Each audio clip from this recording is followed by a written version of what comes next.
Okay, guys, we are live. So for those listening at home, welcome to the Dungeon Macings YouTube channel. My name is Kevin Madison, and I'll be your friendly... what am I going to be today? Oh, I'm going to be your friendly Mr. Johnson. Of course I'm going to be. Because today we are going to be playing... Schmidt, yes. my Duolingo should pay off now. We are playing a session of one of my all-time favorites, Shadowrun, and we're using the 6th edition of this for this session. This is a Shadowrun 6th edition game. We are using... finally a Canadian setting for this, because we are making use of material from the 30 Nights campaign plot book that is set in Toronto, which is, I believe, a separate nation at this point. The setting will be 2080. It was part of the United Canadian American States, but I believe Ontario is separated at this point.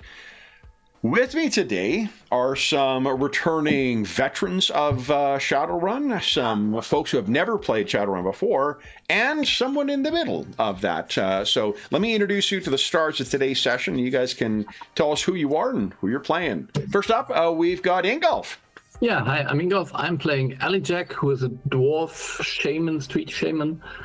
And I've played a little bit of Shadowrun over the times. A little bit, eh? Next up is Graham. Hi, I'm Graham.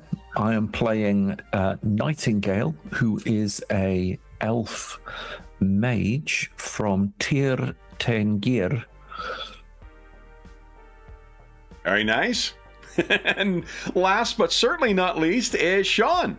Hey, I'm playing Susie Q. She is a significantly augmented does the word samurai come? Is that actually street samurai? Yep, that's okay. Sort of the street samurai. There we archetype. Go. Street samurai. I knew I was there. It is street samurai. Pretty much down with meaning. So Bushido with its own little tweaks for modern living, but yep. For the most part, and she's starting to move up. You know, like that, those things she was always thinking about seem so far away. They're starting to arrive. She has flavor injected food now, and that is big. We are I guess first off, for those listening at home, we're not playing through the actual 30 Nights adventure for this.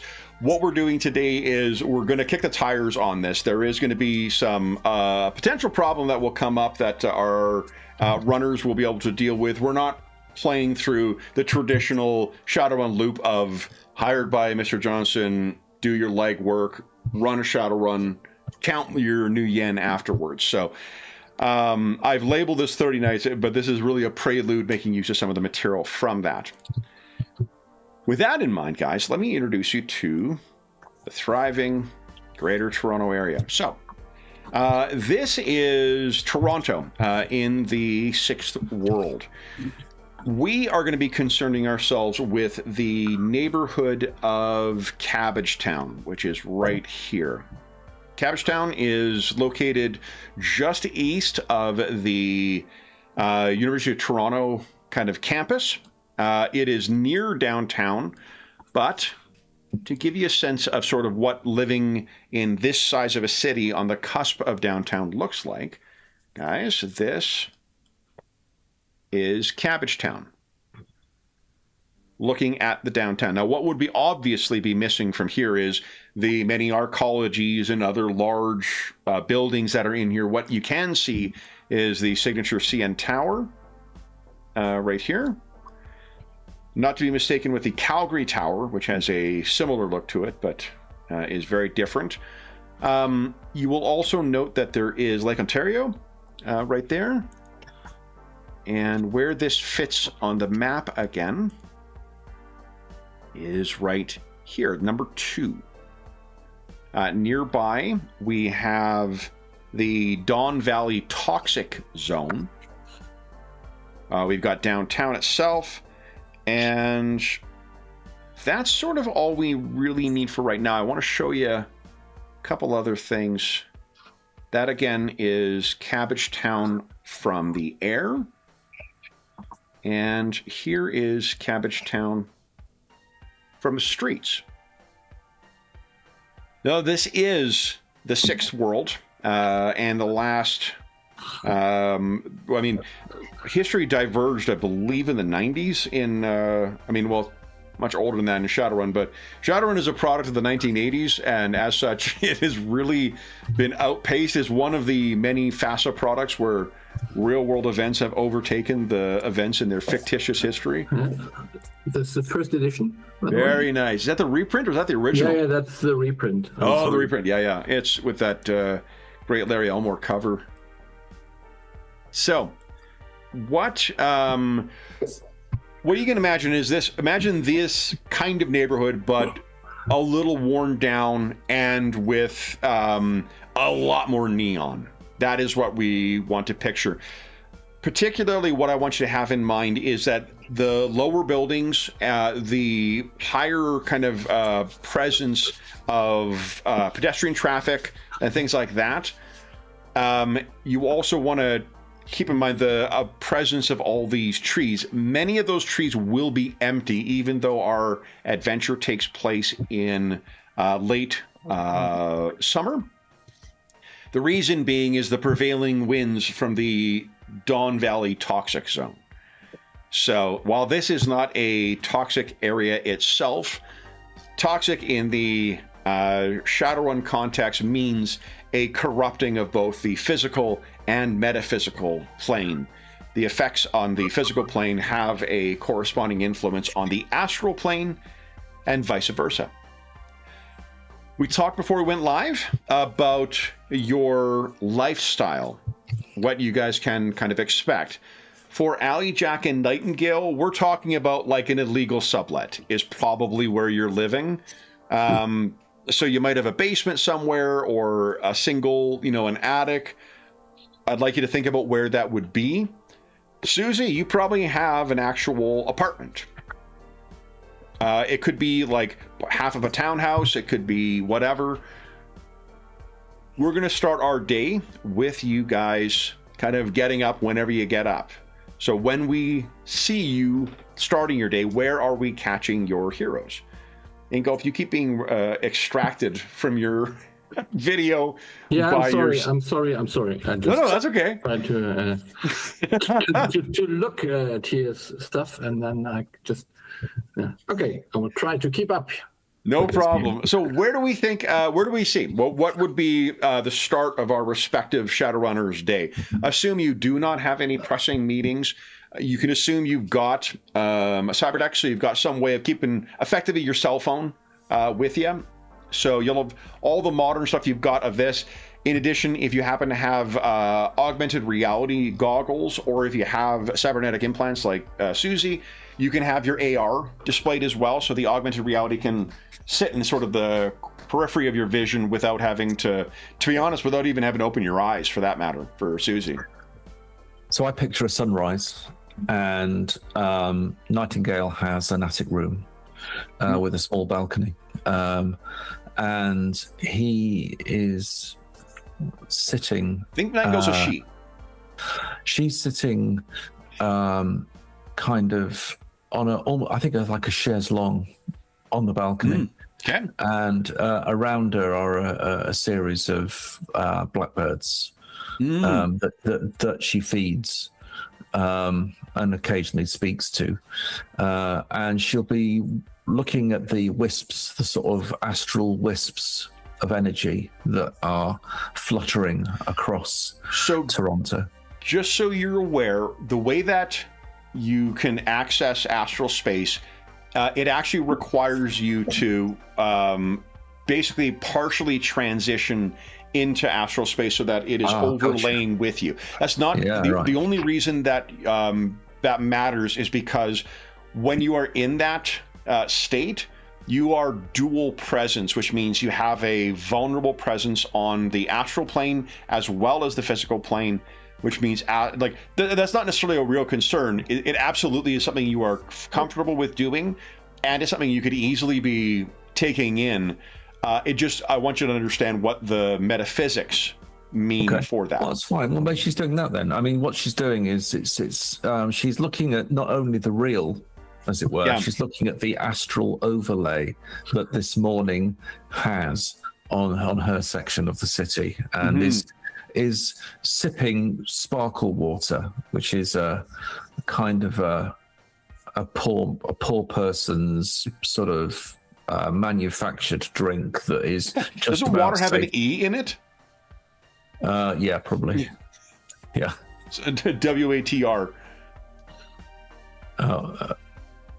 It's just not water. Water. Yeah. So you are relaxing on that. Yeah, beautiful. And there's the faraway look in her eye may suggest that she's taking in more than what, she is seeing. The other thing that's you're not far away from a place called Casa Loma, which is, if you've, Casa Loma, you would probably recognize it from a lot of American TV productions, because Casa Loma ends up getting used as a mansion or whatever else in a lot of television productions. It is a massive, basically, if you know what it's similar to, Sean, is Hearst Castle. In similar thing built by rich idiots, and then almost immediately sold because they couldn't afford to upkeep the thing.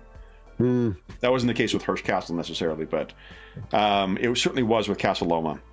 And I think folks who are from smaller cities may not appreciate the variety of the flows of magic in a city the size of Toronto, but it does, and in the astral space, you're able to see the impact that the history has had on this. Anything that happens in the real world has some kind of echo in the astral space with it. Right. So, Right. What about Ali Jack and Susie Q? Yeah, I think I'm living somewhere in a basement, basically. Okay. And I think the most unique thing is maybe his look. He has this very distinctive look, carrying 3 scarves at a time, because 1 scarf is not enough. Yep. And so people will remember him for the number of his scarves. And some of them seem a little bit older, and sometimes it's even more than 3, at least 3. Okay. And I think he's just waking up. He's very fond of cats, and being awake at night, that's the thing. And in the morning, you could doze off a little longer. That's okay. What is, because I think he's a shaman, isn't he? Yeah. What is his totem? Do you recall? His mentor spirit is a cat. Right. So, okay.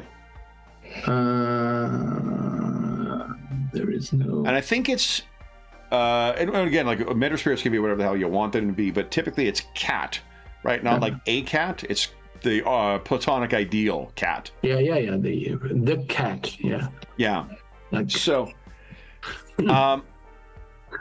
so then you wake up in your room, lights are off, I'm assuming. You do have thermographic vision because you're a dwarf, so you're, Yeah, it just costs money to get this electricity for the light. Come on. Now here, how many cats does Ali Jack own? I think he would oppose the notion of owning a cat. Oh, fair enough. How many cats does he cohabitate with? Yeah, I think, I don't know, between 5 and 10, how many just thrown around. Okay. So then maybe, sparing a look out the basement window that I'm assuming is covered, and there's maybe a little trickle of light coming in through the, the blackout curtain you've got on there. You look over, and I imagine that most mornings you are greeted by 4 or 5 cats that are coming, waiting for you to get up and, feed them. And you're looking around, and there's no sign of them next to you at all. And what the heck? Where are they? Yeah, that's actually troubling. Why don't you give us a quick... Let's see here. Perception check, please. Perception. This was perception, this one. So Great. So looking at, do you think that maybe they come when the light is turned on?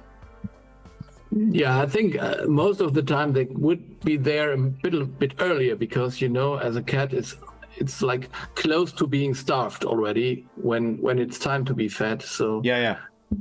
So they should be there. Actually, maybe I woke up because I couldn't hear them. Yeah. Woke up and realized. So you flick the light at the side of your bed on. You're a dwarf as well, I believe, right? Yeah. Okay. So you sit up, and you should, they should be there. Yeah. And once you get up, you can see that all 5 seem to be, if there's like a table or if it's a basement apartment, I'm picturing it as kind of a studio. All 4 or 5 of them, sets of eyes, are under a table or a sofa or something that they can hide from, to be kind of as far away from you in the apartment as they can. And you then hear kind of a tittering sound behind you, like... And if you look back, you're sitting in front of the illuminated light, so there is a bit of a shadow being cast by you. But when you look, what you see, your shadow expands with big wings next to it, and then large ears form, beginning to sort of fill the room, or the back of the room near where you are. And you definitely cannot hear it in the real world, but you can hear the sound of flexing, like leather or the tendon between wings, as something is spreading as if behind you. There is nothing visible. It is only your shadow. So I have thermographic vision, so it emits no heat. No heat whatsoever. So I would think that this is a spirit, some kind of thing. So, do I know anything about these kinds of spirits? Does it remind me of any? Yeah, give us a. What is your? Your knowledge skills, dive bars, that, and you've got summoning, right? Yes. Summoning +2. And your conjuring is 5. So your base, like even taking a auto success, you've got, it's every 3 dice you purchase one. Is that right, or is it every 4? Yeah, I don't really know, but yeah. 4 or 5. In any event, you got a dice pool of 10. It looks like. No. Yeah. So, I mean, you know that there's a couple of things this could be. Someone, for one, could have summoned a spirit and then causing it to, maybe someone's fucking with you, because one of the ways spirits can manifest things is to manifest things in there. Maybe your mind goes to, like, who's maybe screwing with me. A more terrifying prospect is one of the more recent magical developments that's happened in the last 10 or 15 years, which is the presence of shadow or shadim spirits, things that are untethered.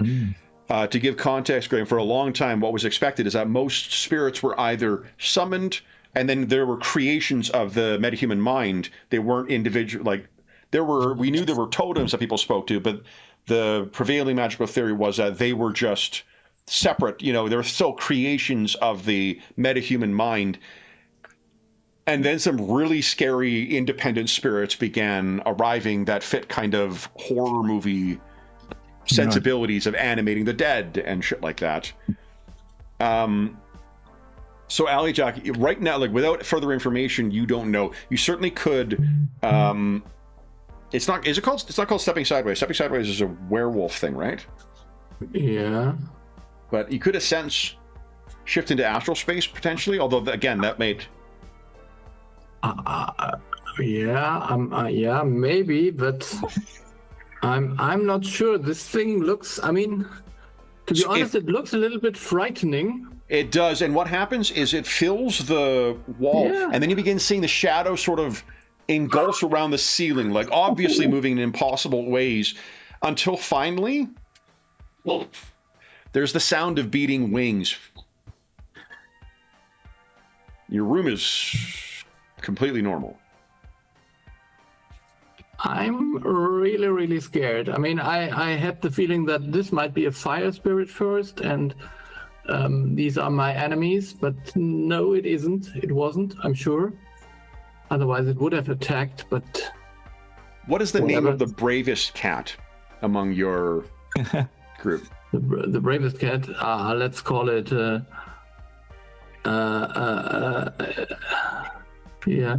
Let's call it Hunter, because, yeah. You hear... So, at your feet, you hear a meow, and little Jaeger is at the... Yeah. Very good, yeah. Oh, it would be Kleine Jaeger? Yeah, Kleiner Jäger, yeah. So, Okay. So, yeah. Hunter has come up and is... And you can see the other, like, 3 or 4 are slowly, tentatively pushing themselves out from the things, but... Yeah. I pet him and I would say, well, that was scary, wasn't it? And I will try to investigate, but first I have to feed them. That's obviously the most important part now. So we'll leave you to go and feed the cats. Because they are now that Jaeger is out, the rest of them are kind of forcing themselves out. Susie, I think, lives in a. She wanted to be in the top apartment, so whatever building she can afford in a neighborhood, she's the top one. It is a 2-bedroom, and she does not sleep in either because that is where her siblings sleep. She has dependents, as it turns out. nice. And so her younger sisters live there, who she provides for. Okay. Sisters plural or individual? Two sisters. How old are they? Two. Let's see. Let me check if Susie Q has an age written down. I don't think she does. I'm gonna say Susie Q is 29. Susie Q is, and her sisters are 23 and 18. Okay. So the Q in your name, so I'm British, so it's not Quattro, is it? It's Q. It's Q. Great. Yeah. Okay. That's good. It's good. I'm glad we got that started. I'm glad I got that all sorted. No, it's all started. I mean, you have to look up Susie Quattro. Okay. So the 18-year-old, 23-year-old, is she working? Is she in school? You're pretty close to the U of T, so that could make sense if she's in college. But... she is. I think she's in school. She's in school. Okay. She is a bit more practical. Definitely a lot more practical than me. Actually, a lot more practical than both of us because Maria Q, who's the 23-year-old. She is in school for like things. She's got plans, family, career, boop, boop, boop. And, it's all very, And then the 18-year-old of Tanya Q, she aspires to follow in her biggest sister's footsteps. Just interesting. So what were the footsteps that led you to become this cyber mercenary? It's an excellent question. Let me give you some suggestions for ways. One of the ways might be through corporate. You could have been a corporate man, or woman in your case. For a time, you could have been a mercenary. You could have worked your way up, could have been in a gang, and then, you know, kind of went from there. I think the problem is so even though in a sense Maria is the most practical in the family, actually I had practicalities. So I don't have that practical streak, but practicality was forced on me because I'm the provider. Got it. So I had to have money, you know, so I had to go to work. Yep. And so I just got to it. Like Susie Q's most favorite phrase that, you know, her siblings are like, oh God, not that again. You know, maybe Tanya's okay with it because she is, you know, but is the best way to get ahead is to get started. She loves that phrase. Susie Q just like t-shirt, right? Cap, everything. So she just got to it. Like from 12 years old, she was working something. You know, she was just always working. Like her work is most people's, her play is most people's work. And so she's just getting at it. And so sure enough, she just got she got picked up. She got picked up and she's like meeting and greeting and picked up, and not all a little of it was shady, but it turned out, and then she could afford some things. And so, you know, to Tanya, like I've got the obvious plating and the augmetics, and she does it pretty good. And the haircut, and Tanya's got the copycat haircut, like the down to the shred. So at 18, she could still be in high school, or she could be in early college. What do you think? I think there is a family battle. There is a dynamic going on here that, you know, she wants to drop out of like everything, and Maria's losing her mind, and I'm like, I don't know. You know, I'm like, I want to be helpful. Can I suggest that Maria's on her second degree then? Okay. Because if she is the responsible one, you can assume she did 4-year undergrad and now she's on to a grad degree at 23.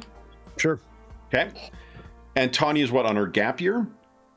Yeah. You know, well, the thing is Tanya did not apply herself as she could because she was trying to, you know, trying to like work jobs, you know, kind of thing, of which I had a hard time discouraging her because that's what I did. But, you know, that means she's behind. So Tanya is behind. Okay. So what I guess morning is what you trying to like finding that Tanya's still not home from whatever she was last night. Maybe you come out of the bedroom, Maria. I sleep in a hammock up near up near the main window of our top deal because I like to slip out the window. You know, it's part of my. You know, I like to go right out the window, and I have like, you know, power cords that I can like some egress in my mind anyway. You know, whatever. And so I'm in the hammock looking down over sort of a large interior common space. And seeing who's up. So you can hear the sounds of cooking in the whatchamacallit, in the kitchen as well, too, which you know is probably Maria. Yep. And see, because I don't sleep much because of my sleep regulator. So I'm up most of the time, and I don't need much sleep. So I heard Tanya go out. You know, like looking over let's see. I think she went out ridiculously late. I mean, really early. Because I actually was in my hammock and I'm like, oh girl, you know, like that is just, yes, I've done that, but you know, so yeah, she's not back yet. No surprise. I've told her to be back before sunrise. I've told her this, and it's not happened. Okay. So Maria is going in, and maybe she, you know, hears you drop down or whatever, doing your, you know, stretches or whatever your morning thing is. Stretches. Oh yeah. And you hear from the kitchen, she's still not back. Yeah, I can just hear the judgment in her voice. It's standard. You know, it's my responsibility. I say, let me think. I mean, I probably have some ideas where she went. It's not like I don't, you know. I say, worried to Maria. She kind of pokes her head out from the kitchen. Should I be?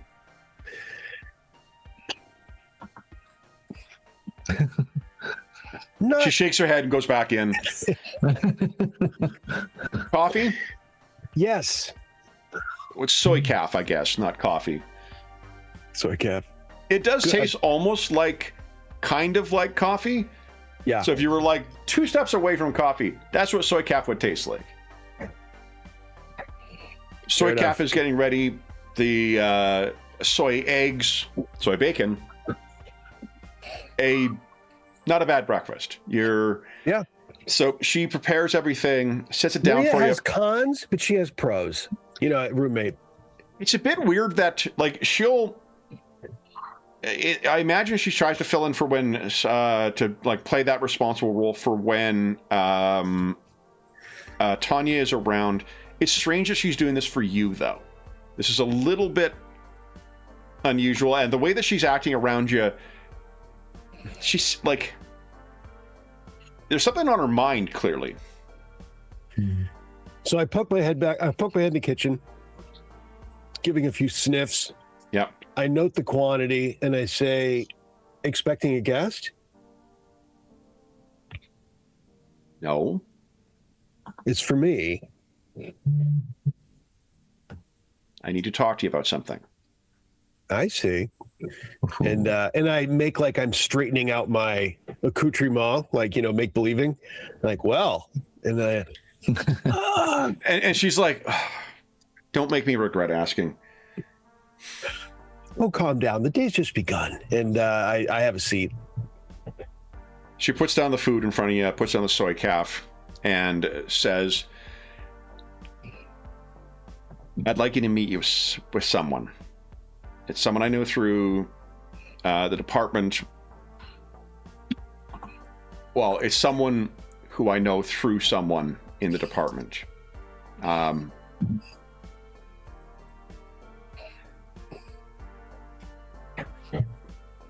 There's someone who's missing, and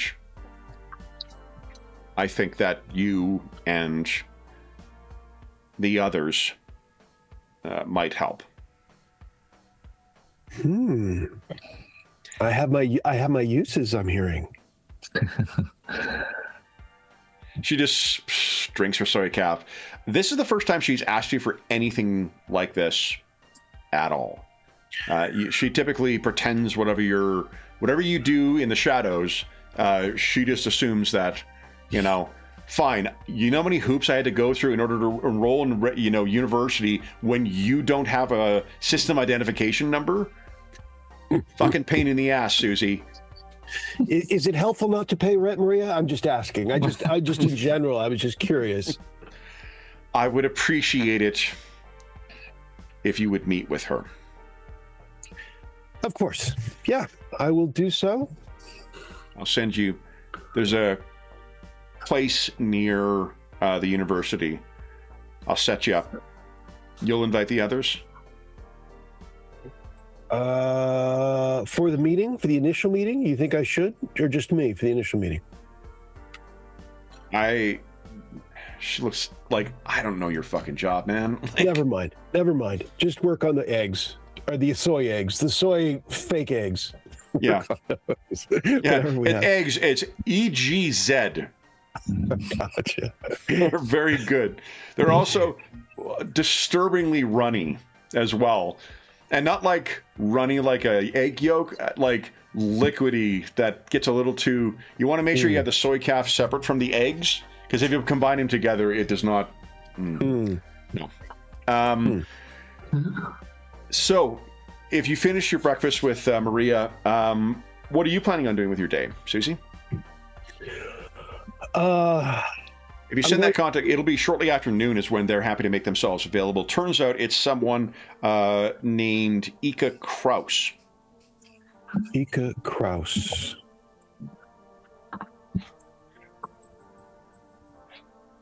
Thank you. I will first alert Allie, Jack, and Nightingale to the situation, the appointment. Yeah, Allie, Jack. So let's... so you're going to first do that, and then what? And then I'm going to make a passing effort at locating Tanya. Okay. So what you could do is you would have enough. You're not a decker or a hacker, but so what you could do is create a little, basically like a search program, a very rudimentary thing to try and basically find her. The Matrix in Shadowrun is very 80s in influence, so it is much more driven by the narrative and the needs of fiction than it is any kind of practicalities or realities of computer programming. Okay, and I'll leave a note in her room saying, I was going to bring you on something, but you weren't here. And so then I'll, leave that on her bed. I mean, you could also just record that if you want to have that saucy, Yes. Yeah. And then just with a, transfer it to her waiting, because there would be like a local area network as well. You could just have that attached to that network as soon as she brings her comlink back, or her, what do they call it in this? It's not a deck. Is it a comlink? Yeah, it's a comlink. Yeah. When she brings comlink back, it'll access, if you like. Let's get back to Nightingale. So Nightingale, you started morning sensing and taking in do you think that maybe you picked this spot because of like a particularly vibrant tree, or some other thing that is pleasing to see, or at least pleasing to you in astral space? I think the sunrises. Hang on, where are we? No, Toronto. You're in the east end of the city, so yeah, you'd have no big buildings necessarily obstructing your view. So it's the sunrise. Okay. It's just lovely. Yeah. So it is are you out of your chaise longue before you get an email from Susie? Yeah, perhaps I've been sort of just researching spell matrices or something, and I just get a call. I'm at my desk. So that's an interesting thing to consider, is what your relationship is with your magic. Magic as a mage, it means that it is through studious, studying of books and magic and whatnot. Alley Jack has a totem, a mentor spirit that he communes with, and that's sort of how he learns his stuff. Yours is more the study, memorization or whatnot, but what that actually looks like can be any existing or fictitious version of occult magic. So one of the things that may be, apart from the cost of living, the University of Toronto has a pretty comprehensive spell library. So if you did want to study, you do need to kind of customize your own spell, what are they called?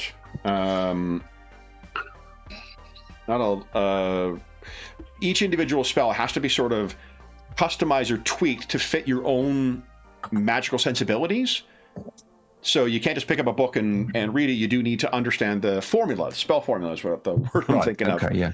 So it may be that, like you got up and you're sort of, working away, but do you see magic as like a calling, though, that study? Is it something that you find really engaging, like you like doing math, or you like studying these things? Or is it a practical tool that you study because you need to study in order to make use of that magic?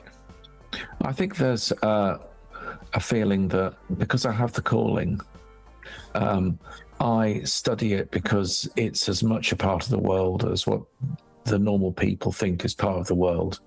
So I see it as almost like an academic thing, where I'm actually trying to understand the world better. But to understand the world better, you need to understand the astral elements of the world, because they're interlinked, as you said. Yeah. Okay. So it's a studious thing, but it's for understanding, not for the magic itself, almost. Okay. So you're diligent. What would we see you working on? Like, do you use traditional materials? Do you use like an electronic database? Do you have tomes of books? Do you listen to things on audio recording? I think it's mixed media.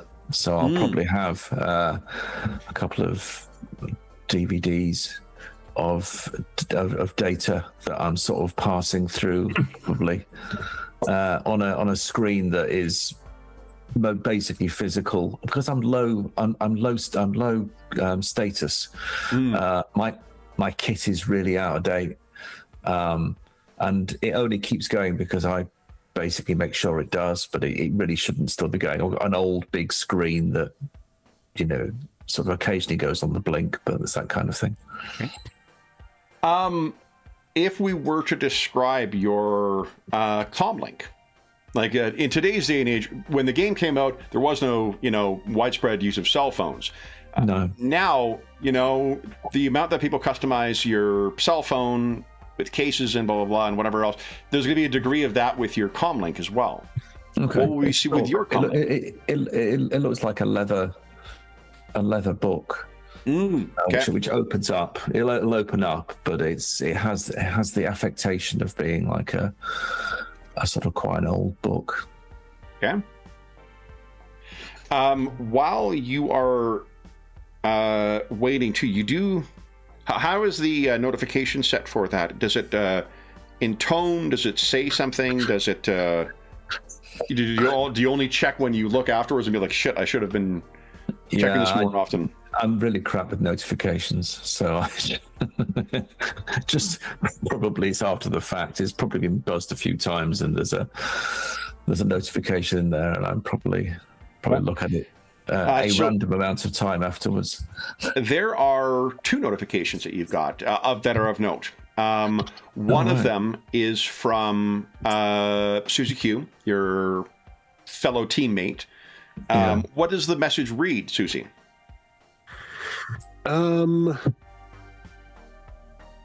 Join me for an appointment.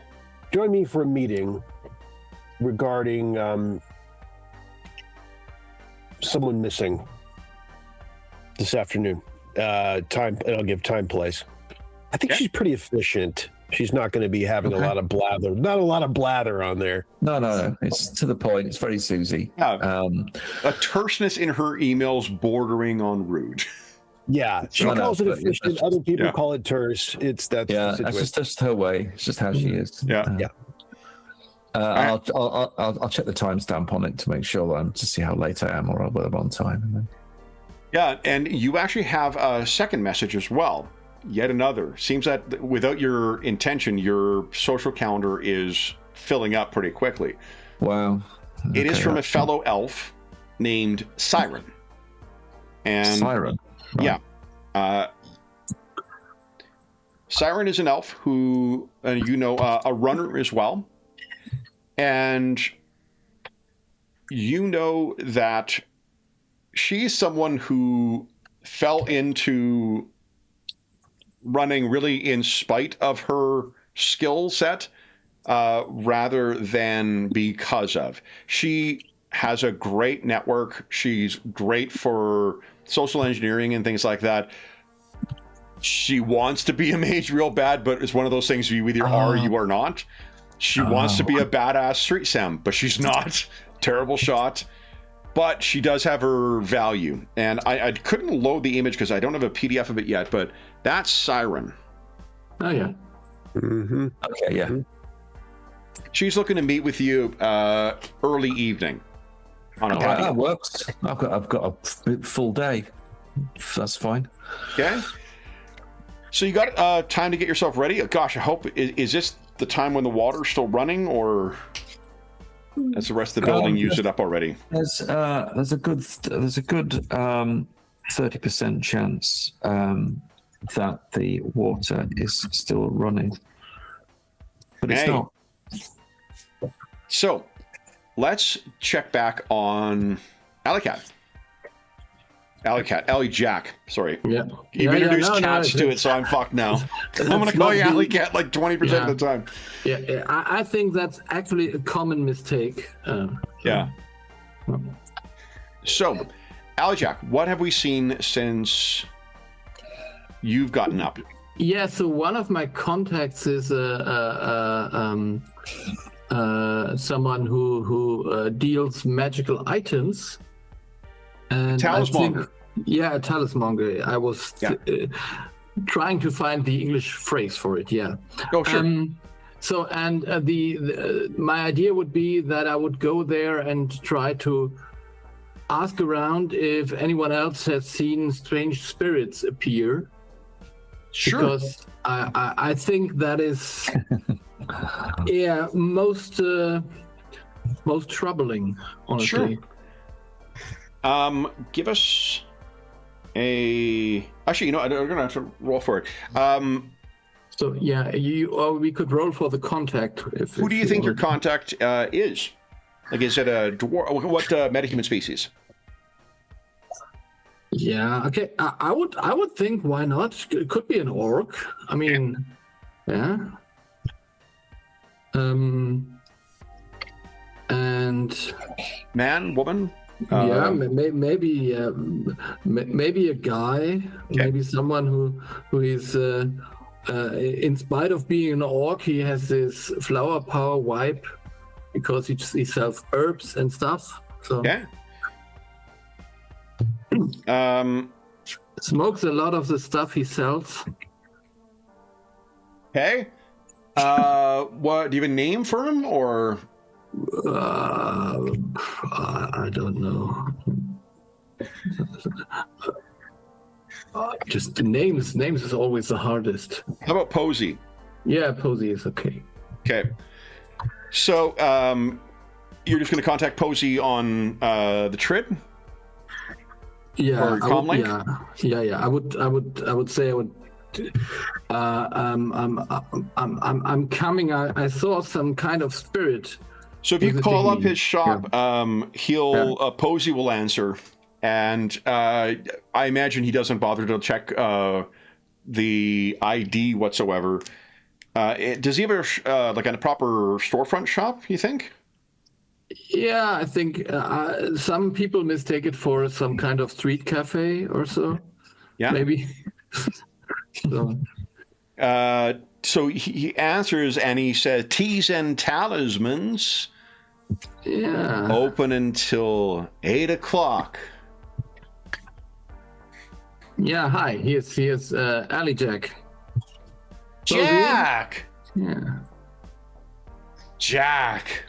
What can I do for you? So listen, I had the strangest encounter in the morning. Like some. Did she get her name? Yeah. Yeah. I wish it was that kind of encounter, but no, it wasn't. Have you heard anyone talking about some really powerful spirits appearing, like shadowy spirits? That's. Why would you ask that, Jack? That's because one appeared in basically after I woke up. It just appeared when I was trying to feed the cats, and it was I sensed it was very, very powerful.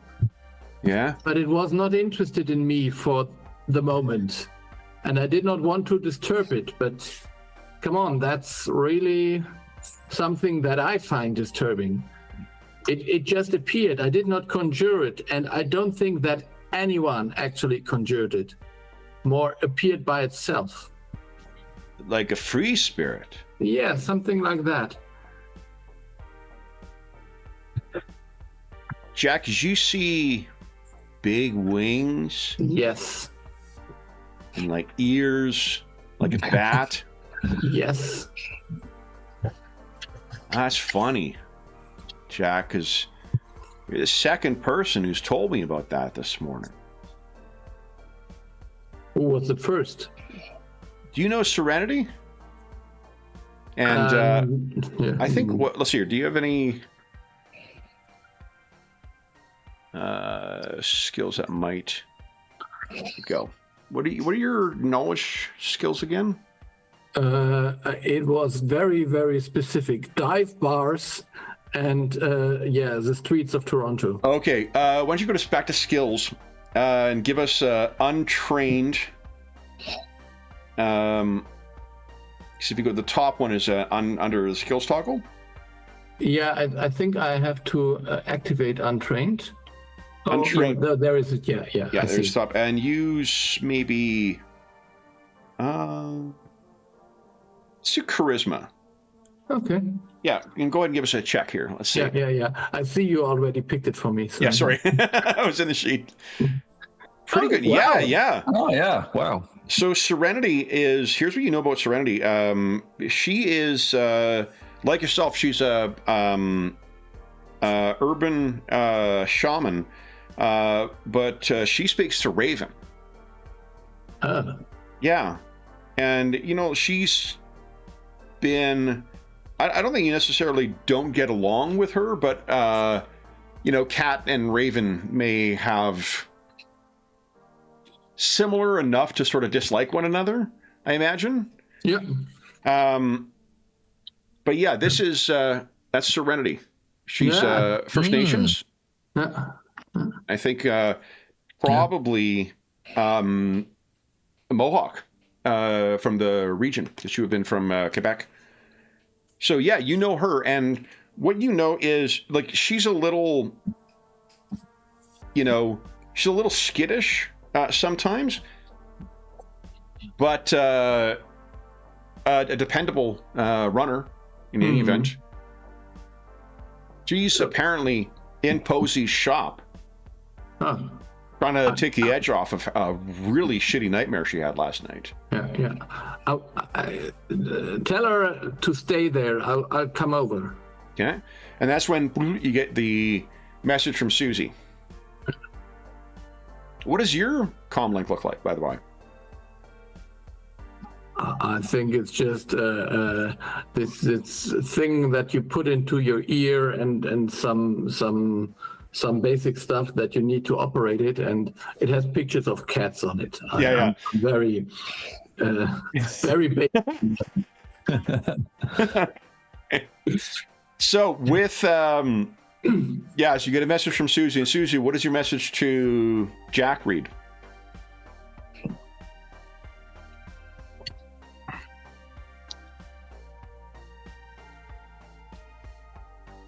Oh, I think you're are muted. Timo.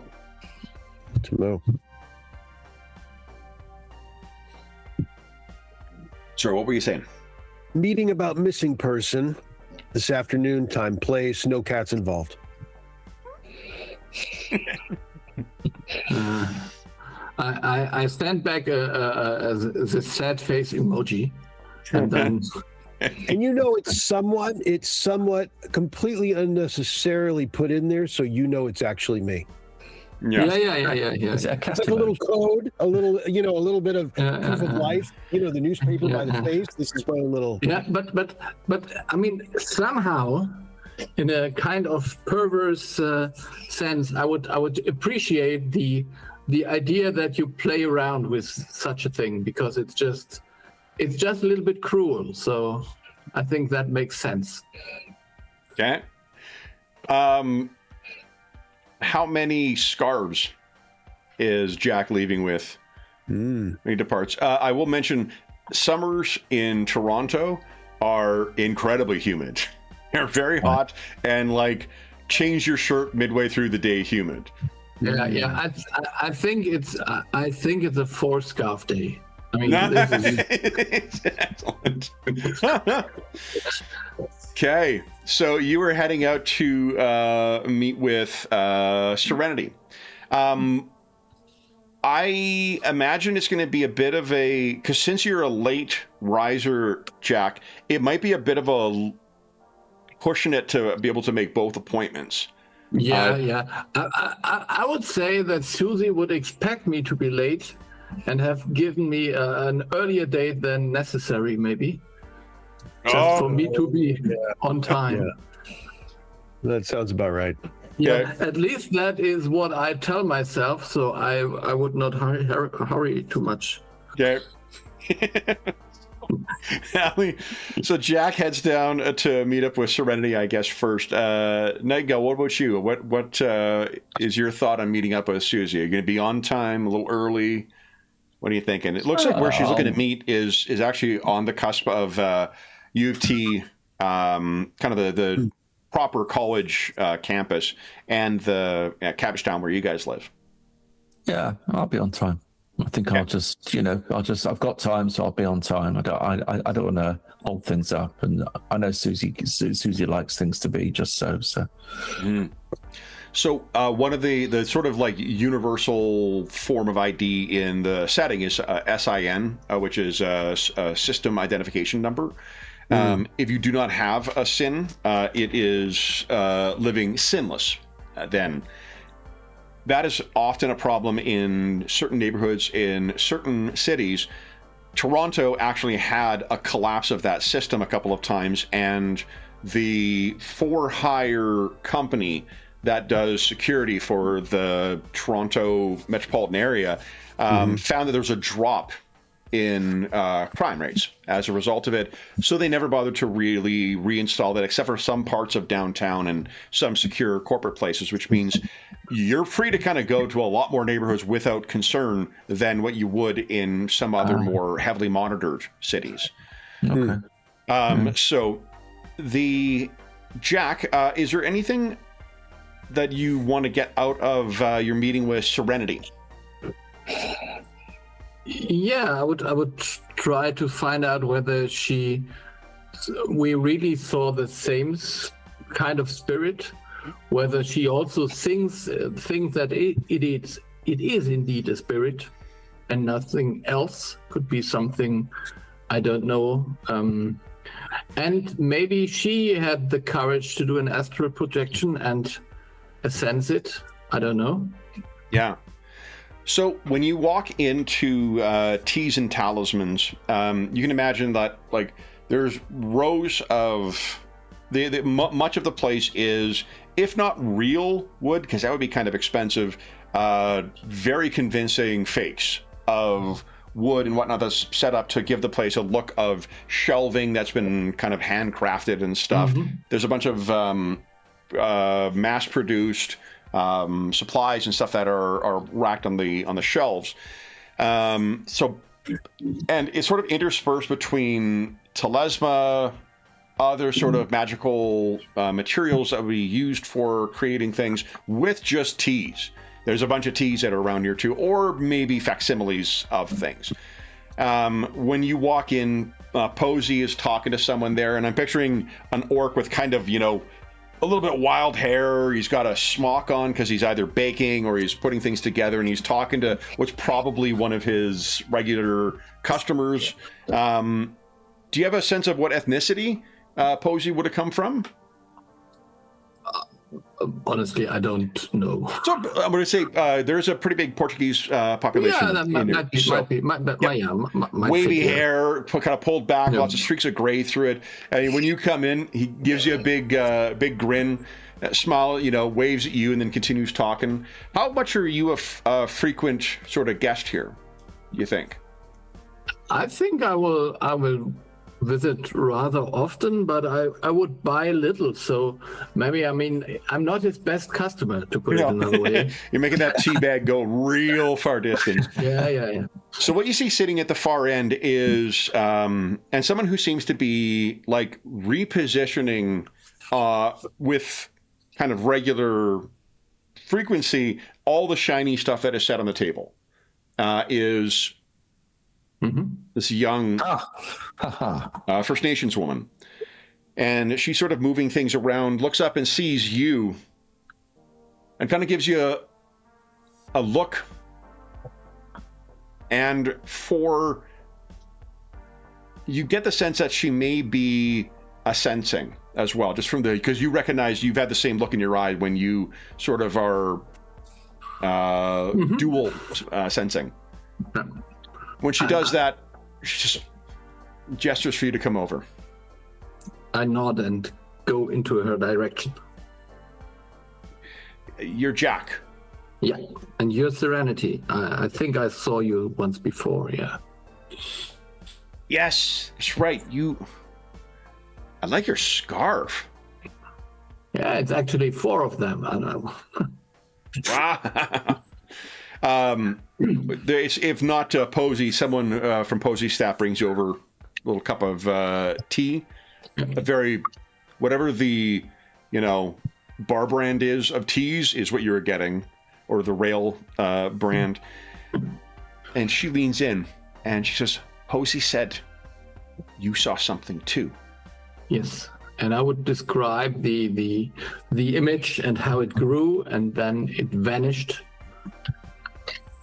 So it felt like a spirit, but not one that was conjured, more like a free spirit. I think something more than that. Mm-hmm. Did you take a peek? To be honest, I was too scared.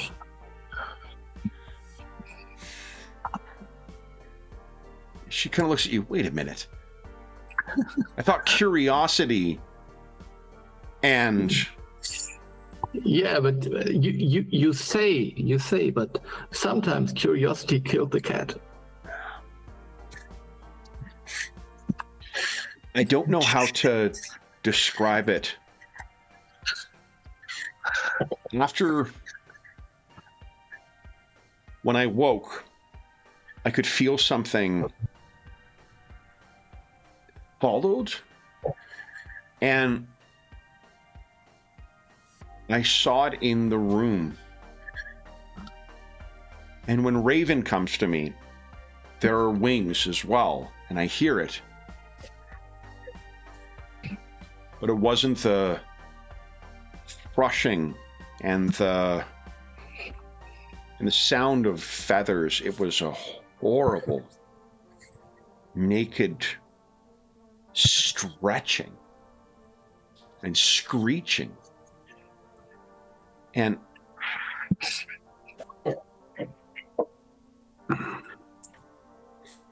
well, I conjured a watcher.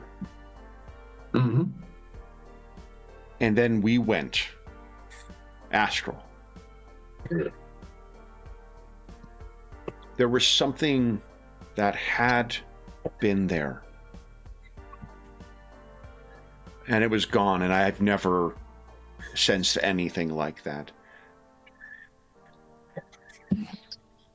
I could have sent my watcher after it. There was a trail, but I didn't want it coming back.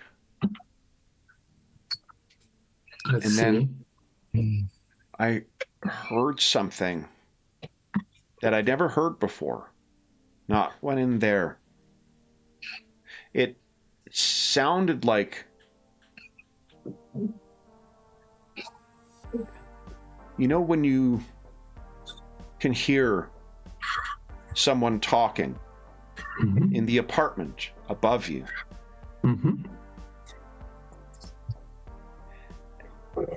It was like that. There was something talking above me in the astral.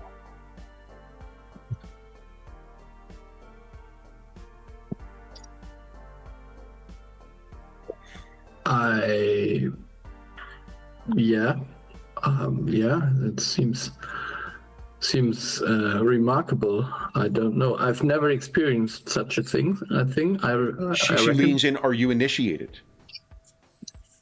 Yeah. No, because remember initiation that's when you're actually like expanding your magic thing and you're gaining access to meta magic and shit like that. Okay. No. Yeah, no, so then you're I'm not yet. Yeah. Yeah. No. I'm not either. Because one of the things that comes with initiation is traveling to the meta planes. Yeah. She says, I've not either. Raven hasn't brought me there yet, but from what I've heard, there's something that's talking above us. And we're beginning to hear it. Here. She gestures around.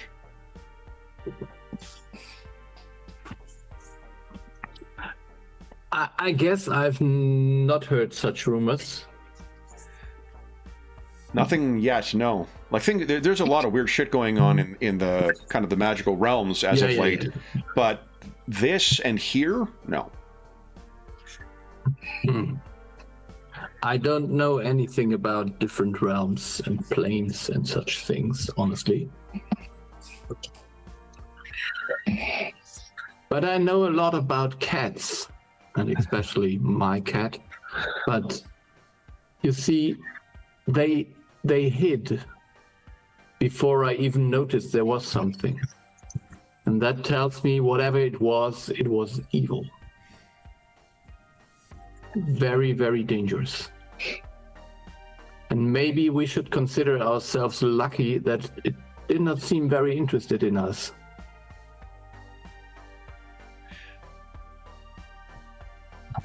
I've heard about these things. You hear stories. Yes. Free spirits going into the dead. Yeah. I've never seen anything like that, but this didn't seem like what was left behind. It wasn't like anything I've seen, anything I've sensed. Mm-hmm. What are you going to do?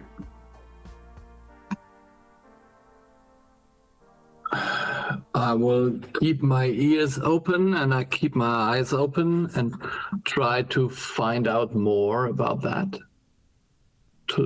I will just try to investigate it a little bit, and I will contact you if I find out about it. But Yeah, I just hope it will not happen again. To be honest, I'm not sure that I'm ready to tackle whatever that was. I'm thinking of going back to Quebec for a bit. Yeah, could be, but are you sure that whatever that was is only here?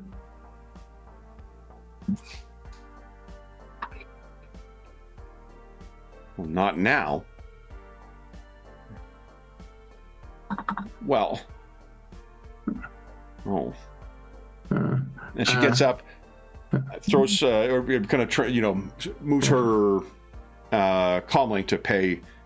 And so I'll let you know what I decide and if I see anything again. Thanks, Take Jack. care. Yeah. And she's walking past, says, thanks, Posey. And Posey kind of waves and she leaves. And Susie, what is the message that Jack gets letting him know that the meeting's about to start?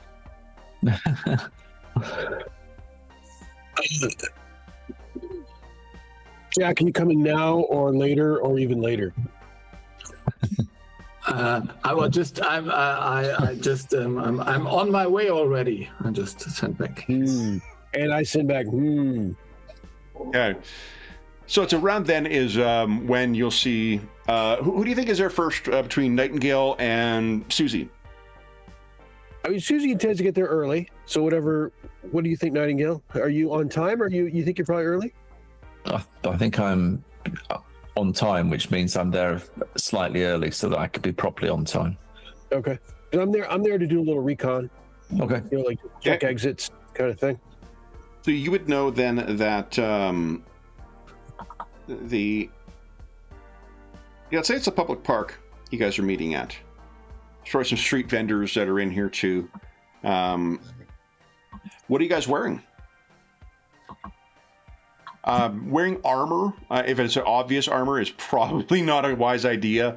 But a concealable weapon is certainly something you could carry. Like your Ares Predator is a pistol. Okay. Susie, the assault rifle, probably not the best thing to carry around downtown. Or the edge of downtown. Oh, I guess I do. Yamaha Raiden. Yeah. Yeah. How about the armor jack? Does that garner attention? No, it just looks like a badass jacket. All right. Yeah, you're good. Yeah, for both you guys got armor jackets, so yeah, you're good to go. Those will be. You'll look more like you're just sporting street fashion, although you're going to be cooking in this heat. Yeah. Yeah, and the shock gloves would look obviously like kind of shock gloves, but not like cartoonishly large. You don't look like you're wearing Hulk fists, you know. Okay. I've got a little sort of messenger bag, I would say, thrown over my shoulder. Perhaps the gloves are in there, and along with my comm link. And okay. So there is a lovely little. Sorry, Graham, I didn't mean to interrupt. Anything else? That's fine. Okay. Well, I was gonna say where you guys are gonna be meeting is there's like a cafe that has little chairs and stuff that are set out in the park around there. Okay. And Susie, if you've done your reconnoitering, I think you can feel. Well, tell us what you're doing. Maybe. What are you thinking? I'm just. So the meeting is in the park. Is that right? That's Yeah. You're apparently meeting with two women. I'm gonna just have a walk and see if anyone's like looking at me. Kind of like as if anyone else has got more interest in me than I would expect. Okay. Yeah. I mean, Susie, how could they not look at you? Come on. Yeah, it's the cut. It's the cut. Yeah. But. So it is. The park is a what you would expect from a Cabbagetown is a place where college students, cheap living, and unfortunate, souls live.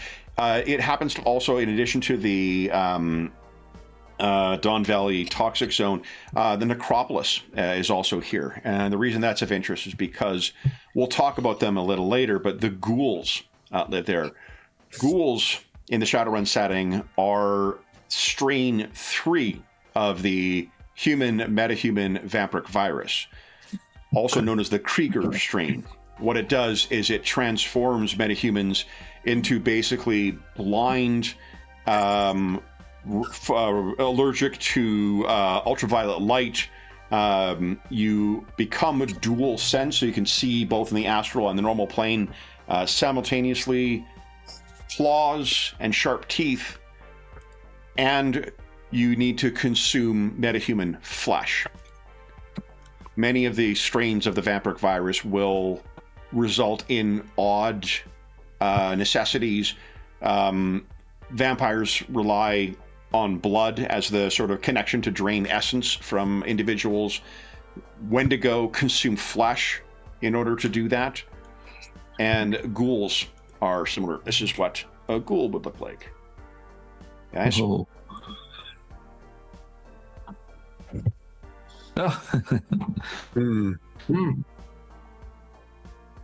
Ghouls is a the other thing is, if you are not fed, if you've seen the Fallout TV show, how ghouls can kind of degenerate if they're not similar kind of thing.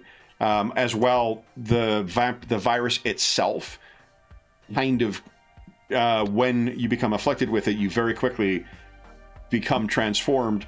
And that's where the cognitive abilities are impacted. Some ghouls are near feral creatures that just consume, in which case they are often just exterminated, and in some jurisdictions there's a bounty for them. Here, the ghouls live in the necropolis. There's sort of a don't ask, don't tell agreement that this is what these people need, and because some ghouls who are not afflicted could otherwise carry on normal lives were it not for the fact that the exposure to light hurts them. The smell, they smell like rotting meat, and they do have that particular, when you're sharing an office space with somebody, you don't want to have like a collection of ears as their lunch. I say this to mention that this is a very mixed neighborhood, so there's going to be squatters who are living in the park as well too, who are pretty much ignored by the other folks coming and going. Mm-hmm. The crowd is some students, some troublemaker toughs. There's gangsters who go racing by with some of the latest like Hong Kong pop music blaring, and otherwise this seems like just a nice little place to enjoy a dinner. It's been around since the 2020s. So, Okay. It's around then you can see that Nightingale has arrived as well. I'll give her a nod. I'll walk over. Okay. Good to see you, Susie. As you, Nightingale. Ali Jack, on his timing.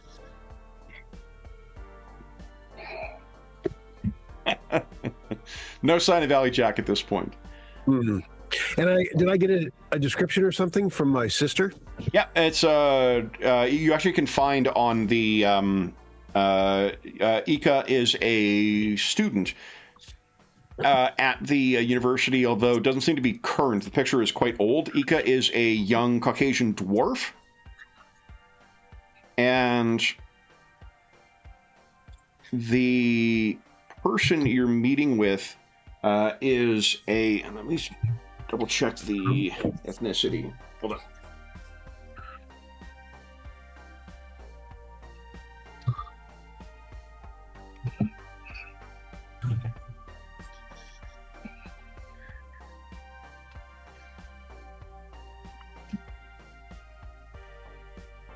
Caucasian as well.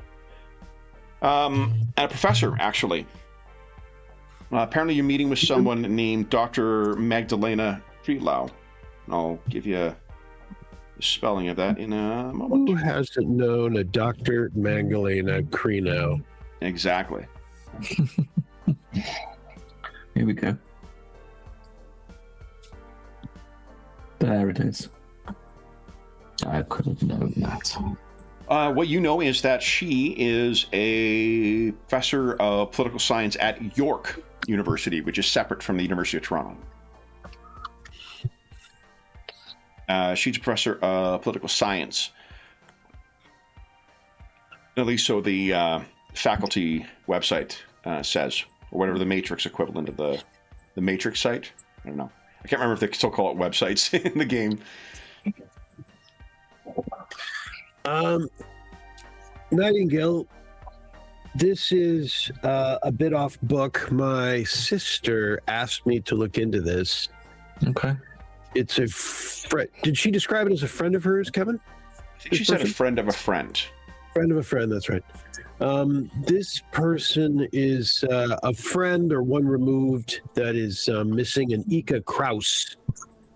And we're meeting with a professor just to get a little bit of the lowdown. If my the missing person isn't Ika. Ika is the person that she wanted you to meet with. When you correspond with her, Ika mentioned she's bringing along this Dr. Krelau as well. Gotcha. And I don't have a name for the missing yet. Is that right? That's right. Yeah. Okay. So yeah, we're meeting with this Ika Kraus and a professor over from York, and they're going to fill us in on this person to get a little more information and see if we can be of assistance. I appreciate you coming over. Yes, no worries. It's fine. Let's find this person. Yeah. Okay. See what's up. See what's happening here. You want to take a table, or you want to wait until Ika and the professor arrive? We'll probably grab a table. Huh? Yeah, grab a table. Get our little have a beverage. A little portafone. Yeah. Yeah. So yeah, because it is. You get used to it, I suppose, but yeah, it's Reese. Yeah. It is. Unfortunately, I guess there is a lot of canopy because of the trees in the neighborhood. So there is that. It's a nice spot you picked, Susie. Yeah, wasn't my choice, but I appreciate it. No, it's nice. Yeah. So you see Ika is a young dwarf woman. She looks like she's in her probably like mid. She probably is a little bit older than what Maria is, but not substantially. Mm-hmm. And walking with her is this. You'd guess is the professor, and the professor herself. I'm not sure what your expectation was for, a university professor. She looks like she is would be very comfortable in like she's not dressed up in any way. She seems to be dressed ready for, like, if you were to go into a rougher area, shall we say, then you would be she doesn't look like she's wearing shoddy or dirty clothing, but she's not wearing like obvious sources of wealth. There's no rings, there's no thing. You can see that she's carrying her comlink. The comlink is a pretty bog standard unit, so She's carrying like yourself, a sling bag as well, Nightingale.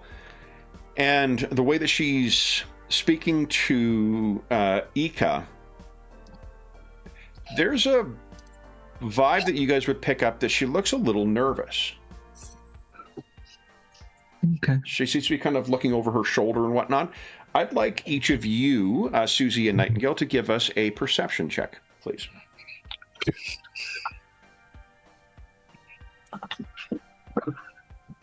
Nice roll. Wow. Ooh, okay. Was that a glitch? It might be. Glitch, I think, is only if you're rolling a wild die, though, and you guys are not rolling a wild die on this. Oh, okay. So you could Wild die is called for by you during risky something, Yeah. maybe? precisely, yeah, where there's Okay. there's a real Okay. risk reward element to it. This one's not that. You could spend point of edge if you'd like. You can spend edge outside of combat, right? I think so. We've got a 4 in there. I don't know if that helps. I don't know. Yeah, I mean, What's I it think called? Nightingale would. We've already got a success with Nightingale. I don't need to steal some of your stuff. All right. So, Susie, you've been walking around, and I mean, it makes sense that you may feel at home because you've done this already. Nightingale, you can see that there is. Remember that I mentioned there's that bike that went by with that Hong Kong music blaring before. Mm-hmm. It sort of pulls up to a corner where there's a clear view of the patio, and it turns off the music. There is a young Asian, probably Chinese descended orc who is now sitting on the bike and kind of just sitting back and staring in the general direction of the professor. He's got mirrored shades on, so you can't see where his eyes are, but you definitely get the sense that he is watching either the professor or Ika or both as they are walking over. Ika comes over, and then she sees you, Susie, and there's a big smile on her face, and she says, "You must be Susie." Guilty as charged. Susie, you you look like Maria. You can tell Well, you guys are sisters. Yeah, we spend too much time in the same place too, I'm sure. Yeah, well, she says, although I like your hair. Why, thank you. Yeah, Maria hasn't seen the advantages to it yet, but I'm sure she'll come around. Well, I'm sure. She turns to you, Nightingale. I'm Ika Kraus. Nightingale. Pleasure to meet you. This is Professor Magdalena Krelau. And she says, "Oh, please, Maggie." Oh, Maggie, hello. Could I just to meet immediately Maggie. ask you to, did you bring a friend?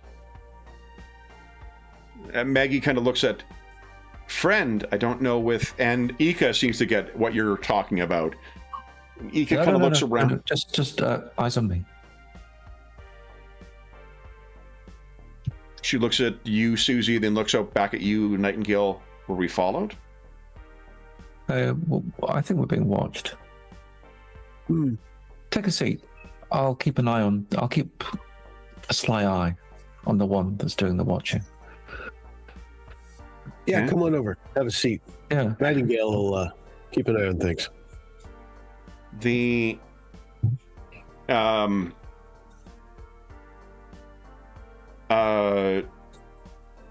trying to think. The two of them will sit down. Sorry, I'm thinking of something else. I need to look up. I can't remember what one thing is here. It is. Right, here we go. Yes, thank you. Sorry, guys. No, that's all right. So what she God, thinks is the Maggie. Maggie kind of looks at the two of you. She's standing, like deer in the headlights kind of thing. He says, is it a triad? And you know that there are, Nightingale, you got street gangs, right? As one of your Knowledge?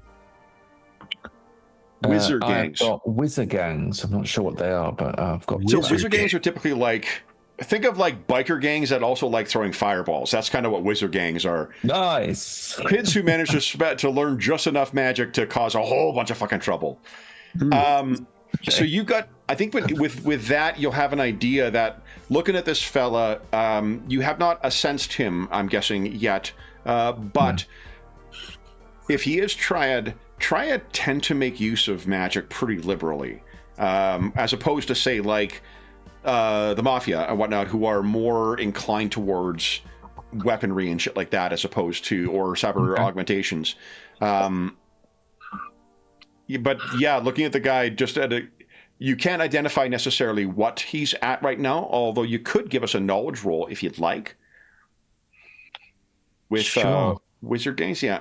I think it's, there's a no. We were talking this morning about the common sense thing. This version of Shadowrun actually has a couple of basic rolls, like, where is it here? Does the knowledge shield just roll memory? Yes. Ingolf, do you remember, or?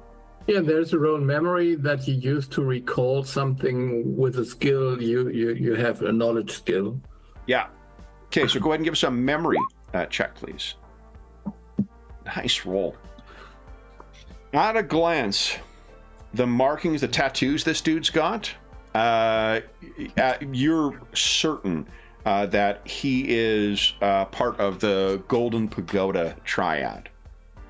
Okay. One of two kind of leading triads within the White Lotus and the Golden Pagoda are the two sort of most influential things.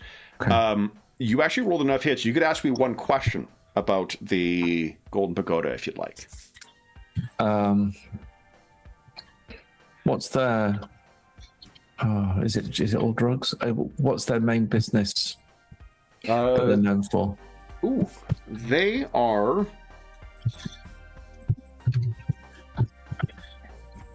particularly known for the BTL, Better Than Life trade. So imagine like full sensory, addictive simulation. Blue skies on Mars. Exactly, yeah. Yeah, okay. Cool. Nice. So I will respond to the professor and say, the answer to that is yes. And I reckon Golden Pagoda. So perhaps as you tell us what's going on, perhaps this is related. Let's see here, Susie, do you have your knowledge skills here? Urban Brawl? What is that, do you think? Urban Brawl is actually a... for those who find football does not result in enough injuries, let me introduce you to Urban Brawl. I see. Yeah. That's the way that football is supposed to be played. Exactly. Okay. For those who think you need a higher concussion quotient in your organized sporting, Urban Brawl, baby. There it is. Okay. So, is there a way on the sheet of giving a penalty? Yeah, there's a modifier field. Well, you know what? Here, give us an untrained. Can you do untrained with memory? I don't think so. Memory. Let's see. Untrained is under your skills. I don't see memory. You're not. Give us untrained with logic, please. And there's a modifier field, by the way, just in case. Oh, great. Okay, cool. Sorry, which attribute? Untrained with logic, please. Logic. One. Go on. I only rolled one. Got it. Okay. So when he mentions Golden Triad, what you've heard is, or Golden Pagoda, so there are another power player within the Shadowrun setting is the mega corporations.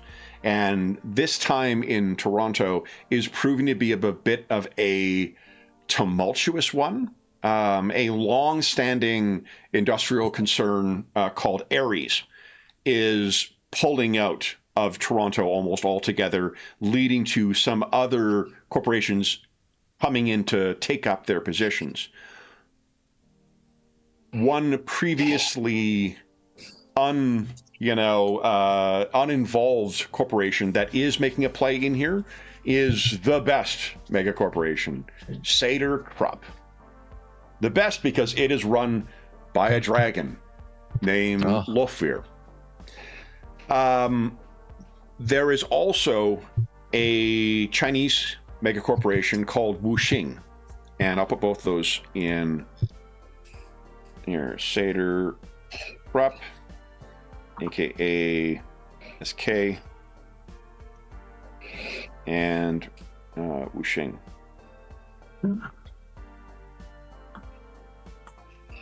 Seder Krupp they are the largest mega corporation on the planet, and it is not surprising that they're getting into what Ares was interested in, which was a lot of heavy manufacturing, train transportation, and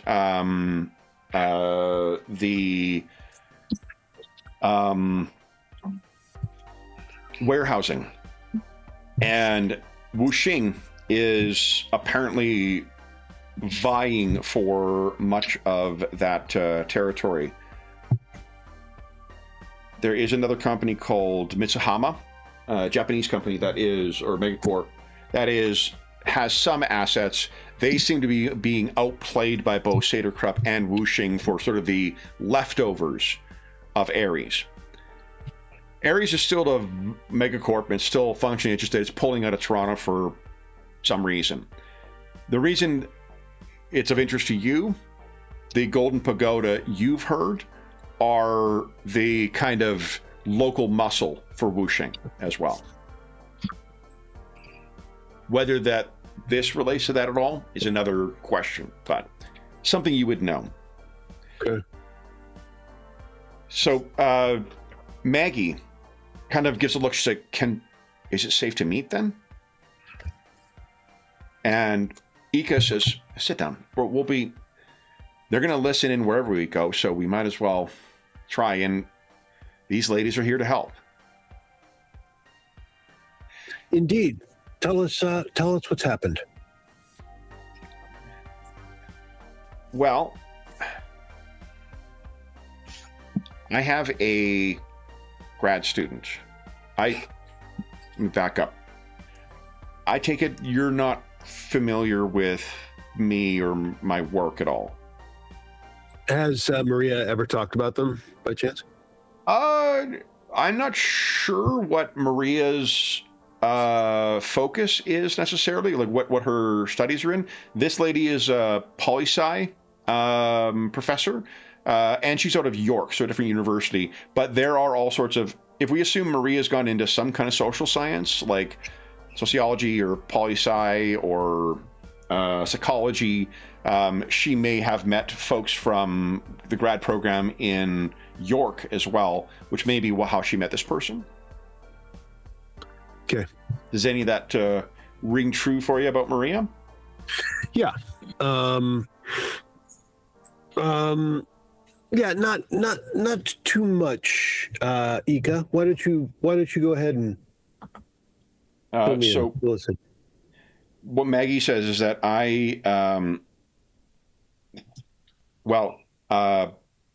part of my work involves research on social outreach, community programs, and things like that. And to that end, I have for a little more than 10 years now been running a clinic out of the Jane and Finch area. And all of you would know Jane and Finch is sort of a famous intersection. It is an absolute slum. Like it's what you would call in this setting the sprawl.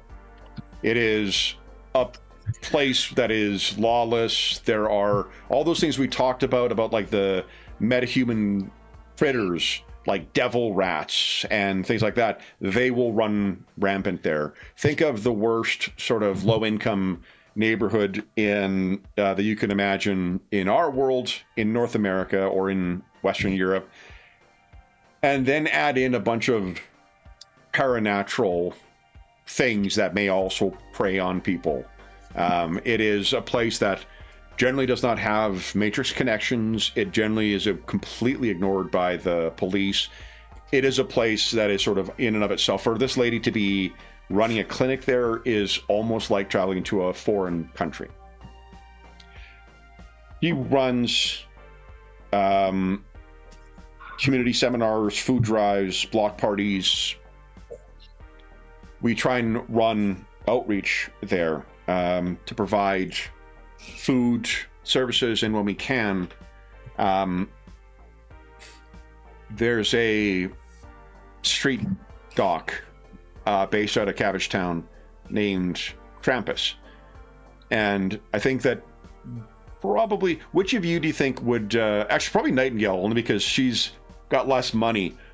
So Krampus is a troll physician who runs a clinic out of the back of an oversized van. He drives around and he'll see you when you need to see you, as long as you got the new yen to pay. And yeah, they work with Krampus and he provides medical services paid for by donors and through fundraising otherwise. It's also part of our study.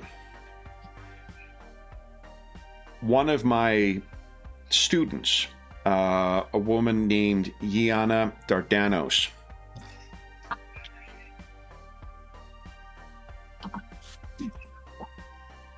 she's a graduate student in political science and has been heavily involved, almost to the point of running things at the Jane and Finch outreach as of late.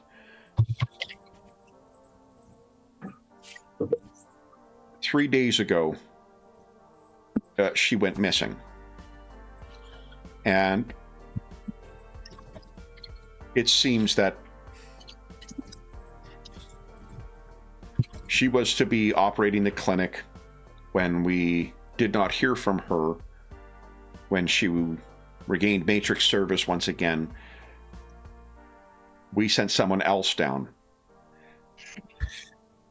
And she's fidgeting with her hands in a way that, like, tells you she's been exposed to something that,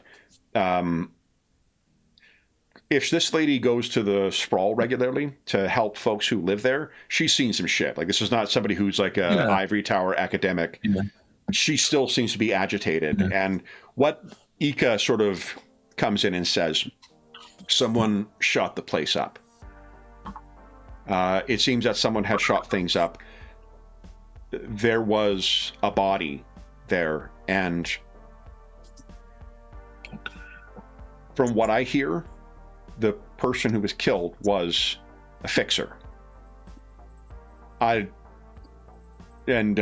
Maggie says, I don't deal with that sort in the sprawl. We don't deal with local towns so that we're above.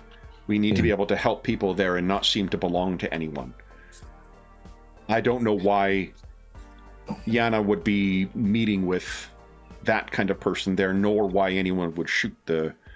And Ika says again, he was dead there. It looks like there's at least one person who was injured and got away. And we think that Yana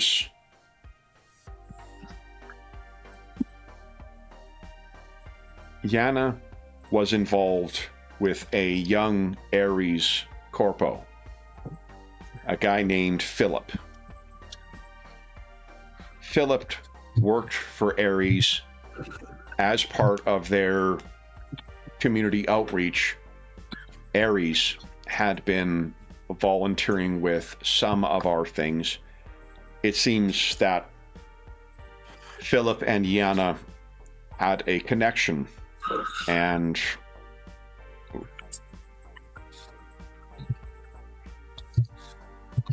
we think that Philip may have been in the clinic as well. We have security footage at the facility. We see we see a man at least arrive with Yana, and she looks at the two of you. You know when Corpo wants to make themselves look inconspicuous. And if you can picture, you know, someone who is wearing a hoodie and jeans and sneakers to try and blend in, but the hoodie cost $700 and the jeans cost $2,000 and the sneakers have never seen a hint of dirt on them. This is what you can imagine in the surveillance footage. I don't know what she was doing there. I don't know why Philip was there. I don't know why they would have been meeting with a fixer that was there. But her body wasn't there. And it looks like someone escaped. Whoever attacked them. And Ika would sort of bring her palm link up and sort of bring up some images. And you guys can see, like, there's the kind of place that might get hit where there's a semi-automatic weapon that's being used on it and something like that. Then there is a place that has been hit by, like, multiple fully automatic weapons. This place has been shot to shit. It's possible that someone in the sprawl would have had access to that kind of stuff, but why would they shoot up a clinic for no reason? Why would the fixer be there? Do you pay any extra rent out there? We don't pay any. It's the sprawl. I mean, do you pay any protection? Oh, Ika says, do you? And she says, no, we wouldn't. We can't. It's a customary thing there, but we can't have the help seeming to come from someone. No, I appreciate that. So sometimes you're not given always much of a choice. We've been approached by that before, but the Ika says, we've had help. We've made them understand. And Ika looks like a contemporary of Maria, probably, but she seems to know a little more about the shadows than she's letting on. Right. Maybe it's around now when Jack finally, arrives running down the street from the nearest public transit. Yeah, I think running would be a little too intense. I mean, walking with a certain determination, maybe. So it's 26 degrees, it's 70% humidity, and Jack is wandering along with 4 scarves on. Yeah. Nightingale, just before Alley Jack gets here, I'll say, Nightingale, should we just tell Alley Jack to deal with what's over there? Give him the short straw. Maybe. So you could have, in principle, just had me in the conversation if you activated your comm link and just streamed, basically. Yeah. You can complain about that later, Alley Jack, when you. Yeah. So I wasn't. Okay, no, yeah. Comlink. No. Yeah, comlinks. I don't know. So I could go and have a chat to him. Or her. we don't have to. I was just trying to. Yeah. Ika leans in and says, when we went to inspect, Yeah. there was drone surveillance. Yeah. And you guys would know, there's no, unless you have a specific thing you're looking for, no one gives a shit what's going on in the Jane and Finch sprawl. Yeah, there's someone very interested in the place, certainly. Yeah. So, I don't know. We've tried contacting Philip. It seems that Philip doesn't work with Ares any longer. We have no way of contacting him. Our emails are not being delivered. His phone number, there's no contact there. Ika says, I have an address, but I wasn't sure. It's corporate housing. So perhaps it is your speculation perhaps that that Yana and Philip had perhaps asked this fixer for something, that he was there at their behest, and this drew unwanted attention that led to a serious reprisal. And this is Maggie. We spent more than a decade cultivating relationships with the people there.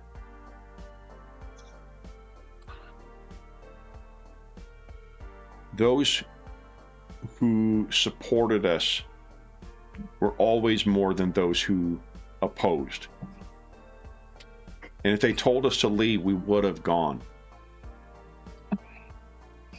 I'm no fool. I did not expect to put myself or anyone in danger, or in unreasonable danger, but this,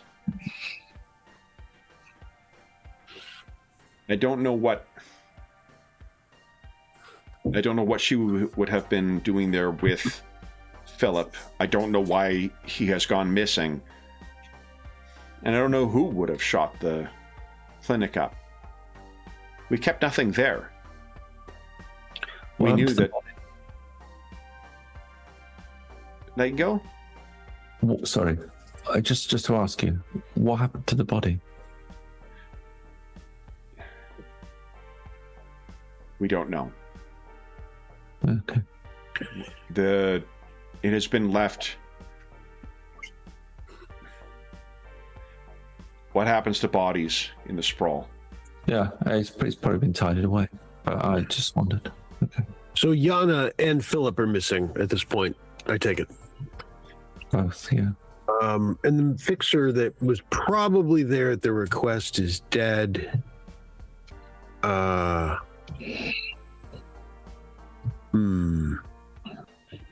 Has anything like this ever happened before? Maybe not to this extent, but have you ever had any trouble there before? Not in 10 years.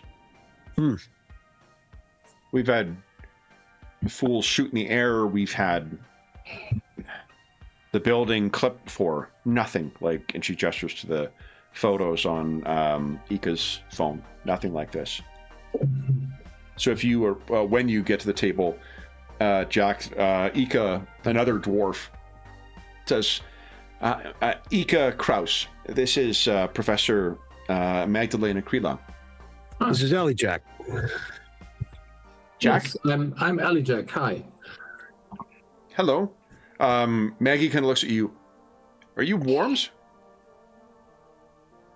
Surely. Am I what? Sorry? Warm. Warm. Yeah. It's the weather is perfect for wearing some scarves, isn't it? Maggie kind of looks at Ika, and Ika's like, So she's okay. Yeah. So, by the way, that orc over there, is he one of yours? No, we've established not golden Patoga. Did you guys tell Alan? Yeah. So if you didn't, I wouldn't have noticed. Maybe. Well, you can give us a perception. If you think Jack would have checked out, give us a perception check. Yeah. Okay. Alternatively, when you were approached, you guys were talking about sending Jack over to deal with this, so he could have. Yeah. So one. Yeah. Okay. What do you think, guys? Would you have told Nightingale? I think it was your idea. Would you have told him? Told Jack about the orc? I would certainly tell him. I'd say, eyes on me, Jack. But we've got Golden Pagoda watching us. Orc with the shades, 3:00. Okay. So you want him gone? I want to know why he's there. I want to know why he's there and how we can help him. Okay. Should I go ask him? No, I think so. I was thinking of doing so myself, but you've got a way, haven't you, Jack? Ellie Jack has a way. Yeah, yeah. I can ask people nicely, and sometimes they listen. Yeah. Okay. Hmm? What would you like to do then, Jack? I think I would try to approach him, but not directly. More like walking off, maybe pretending I had tried to get some money from the table and begged or something like that, and then Yep. moved on like this. No, don't get money. Get a little bit frustrated and move on. Okay. And then in I don't know, some kind of zigzag, move closer to the position where the guy on the motorcycle is. Yeah. Why don't you give us a? Ooh, you know, stealth. I guess it'll be untrained with probably agility, I guess, hey? Yeah, probably. Strangely enough, I get a bonus edge for stealth, but yeah. Okay. Oh, you don't have any spells that might help, do you? Yeah, I could try to do a spell. You could also maybe. try summoning something, because mask, I think. I was thinking whether I should do one of these treat phantasms to just fool him.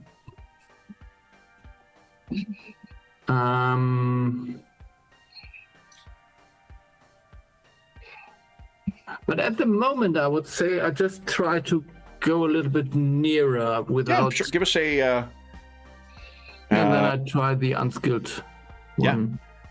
with agility. I'm not great at that, but well, let's see. Can't wait to see. So about 3 is a simple. Do you have any leftover? I guess there's 1 dice. Yeah, you're kind of. Yeah. I only had 2 dice to roll with, so 1 hit is good. But So Jack is making his way over, and there are many great things that can be said about Jack. Jack is a wonderful cat owner. He has an exceptional eye for scarves. Timing. Good taste in tea. Not a particularly inconspicuous individual.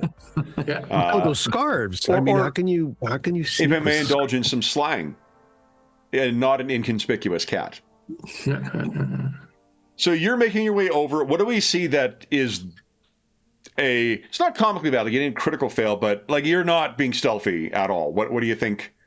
Yeah, maybe I'm just trying to be a little bit too Clever, worried about not going in a direct line, like looking and then seeing. Yeah. And so at some point, I think our gaze matters. So. Yeah, I think what you do is you kind of move between vehicles, and you're getting within maybe half a block of this fella, and you come out and see he's staring right at you. Yeah. And he's got his, sitting back on his bike like an absolute prick, and looking at you, and then does this. Like he sees you. Yeah, I think I reply with this. And I say, I'm coming over. So I'm just going straight to him. Does this. Mm-mm. You can feel free to keep approaching if you'd like. Yeah, so I would even shout a little bit. So come on, an honest dwarf has to make a living over here. And while you're doing that, can I levitate him? Yes, line of sight, isn't it?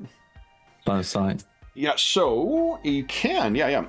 It is, however, because he is. It will see. He will resist it. Yeah, and he'll resist it with a body and strength test. Ooh, body plus strength. Yeah. Okay. Let me get his pool here. Go ahead and give us. With each of his hits, effectively reducing each of my hits. Okay. So go ahead and cast your spell. I'm just finding his stats. I will try it. I'm just playing, really. I'm just playing with the edges, around the edges of this. Heck yeah. Oh my good. Oh, Holy 10 Toledo. hits. holy cow! What? You know, Graham, I do have the operating theory that everyone has a game. Believe. Holy shit. All right. So let me roll his. Yeah, roll his body strength. See how he gets on. Yeah, and then we'll do your drain. Oh, you can click drain right at the top, actually. Oh, okay. Yeah, drain 6. It says. Oh no, wait. And so right at the top of the page, there should be a drain button. It'll list. It's on the top left column. In sorcery. Magic. Drain. Top left. Got it. Yeah. Boom. Oh, So you will take 2 stun. Or you could spend edge. Because I will spend edge. Yeah, you only need 2 edge to turn. Is it turn 4s to 6s? Is that? So do I reduce these little hexagons by 2? Yeah, the little hexagons by 2, please. Got you. Oops. Done. Okay, and then heck is it? Here we go.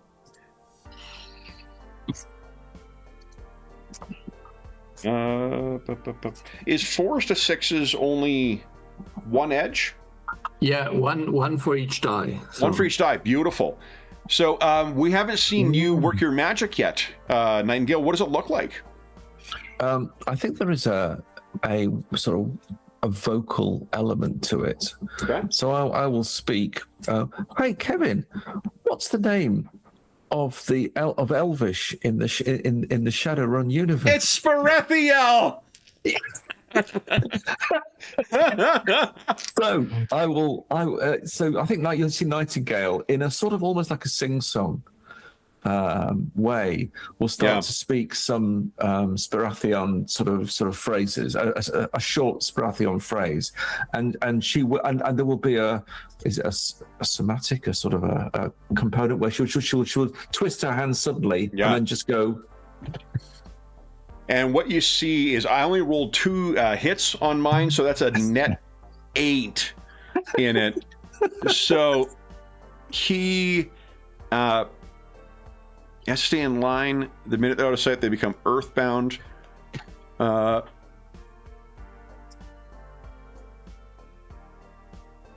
Yeah, so I mean, as long as... I mean, it just says basically. I don't know. I could have probably lifted a car with that roll. What's your magic rating? Is it 6? My magic rating, heck, see here. Is that under skills? Sorcery? It'd be a stat, actually. The magic is 6. What's a stat? 6. So 6 meters per turn. So I'm gonna draw him towards Jack. Okay. So he can drifts off his bike and he's moving towards off his bike. Yeah. Sorry, I'm just playing. So Susie, you've seen this happen. What are you guys doing, Jack and Susie? Damn it.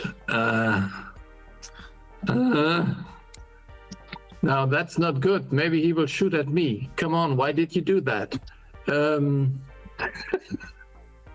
I will wave at him, so maybe come down again.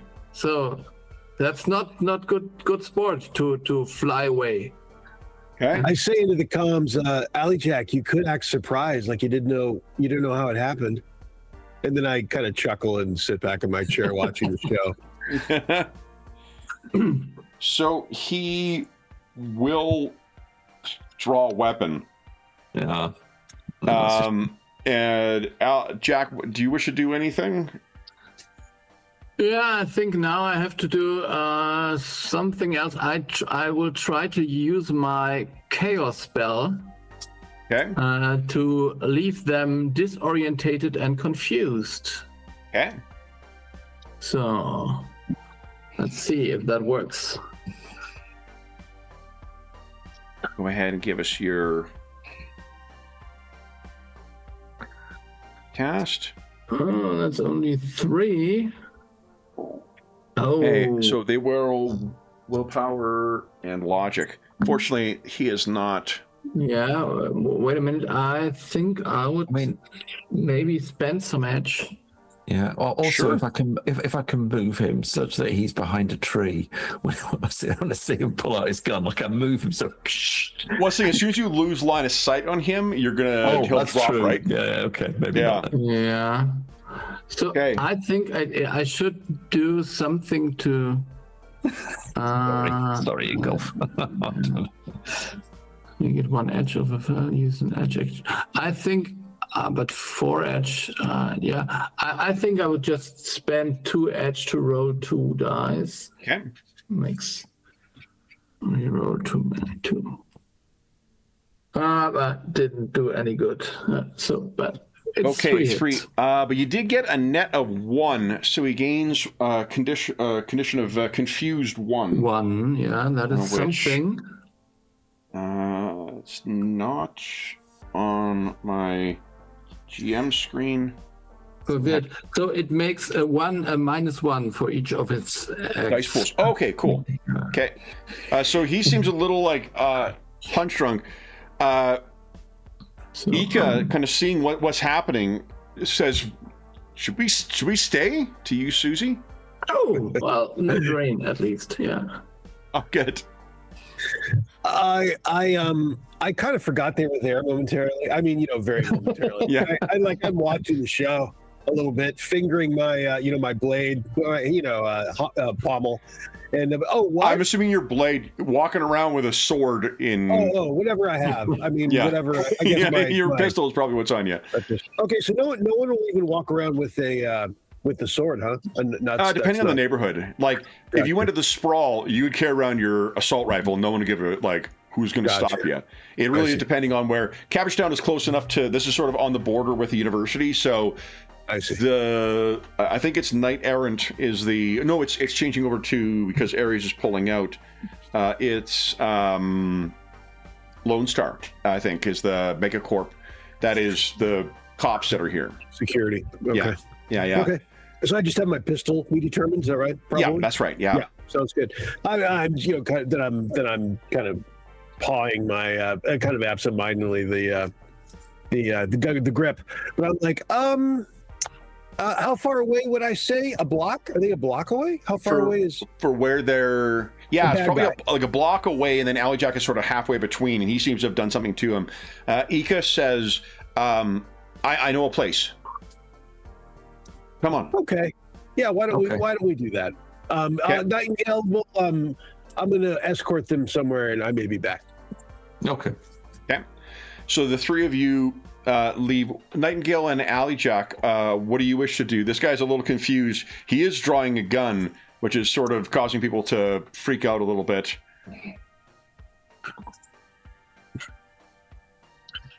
No. Yeah. Come on, do something. Okay. I mean, I can throw. Well, I don't know. I don't know if I can, Kevin. But if I can throw confusion at him. You could try as well. Yeah. So if you've got him sort of hovering in the air a little bit off where you can touch, and you got line of sight to him, you should be able to. You can maintain up to 2 spells. I can. In which case, I will. Well, I'll give that a go. I mean, Go ahead and give us a casting check. Okay, so it's confusion. It's mana, it's line of sight, sorcery magic plus logic. The target gains the confused status. Let's have a look and see what I get. Only 4 this time.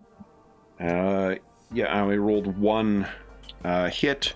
Okay, so that's 3 net. He has the confused status as well as being airborne.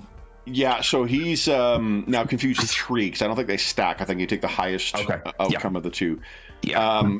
But yeah, he is now losing 3 dice. He seems well and truly, if he is firing, he's firing blindly right now. But this is where you can hear the sirens beginning to come on. So it may be a prudent time to make a departure. Susie, where Ika brings you is like to the other side of the park, and then down a side street. She seems to know her way around here pretty well. I'll say let's not get too far away, but we're out of line of sight. And then I go on my comms and tell Nightingale where we are. Okay. Jack, I think we're going to I think we're going to bug out. Okay. I had no chance to talk to him.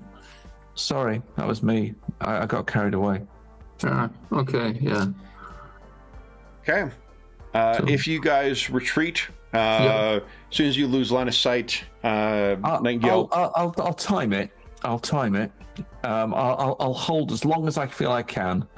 Let them get going, and I'll just sort of go. I'll just wave, and then just go out line of sight. It just goes. And he's up with his sunglasses kind of askew, looking around for you guys. You can hear the sound of, as you're retreating to the far side of the park, the sound of Hong Kong pop blasting out of a motorcycle, the screech of tires, and he takes off. Let's take our belated mid-session break now, because we'll just chewing through the session. For those listening at home, we'll be back in about 5 minutes. Okay.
Okay.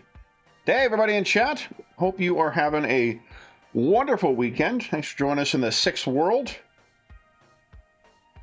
Boy, oh boy.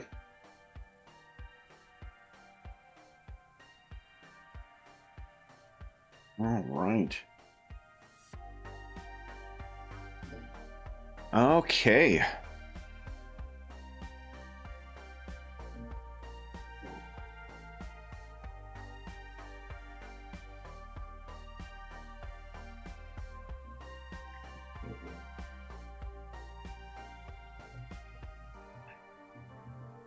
Tomorrow's burgers and hot dog grilling day. Oh, excellent, THX.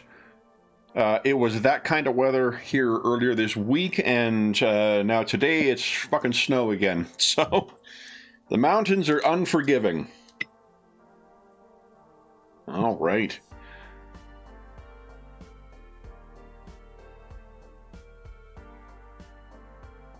There we go. So, Ali Jack and Nightingale, are you taking any steps to sort of, surreptitiously extract yourself from the park, or are you just emphasizing speed over stealthiness? I suggest casualness over speed. Yeah.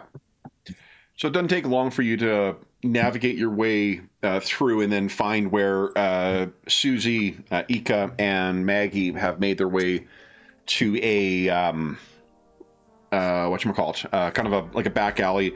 I'm picturing like somewhere between the sort of blocks there that you see in here. There's like those back alleys between the buildings. Maybe there isn't here. Whoop. Yeah, right here, I guess. Oh, wait for Sean to get back too. I don't think he is quite back yet.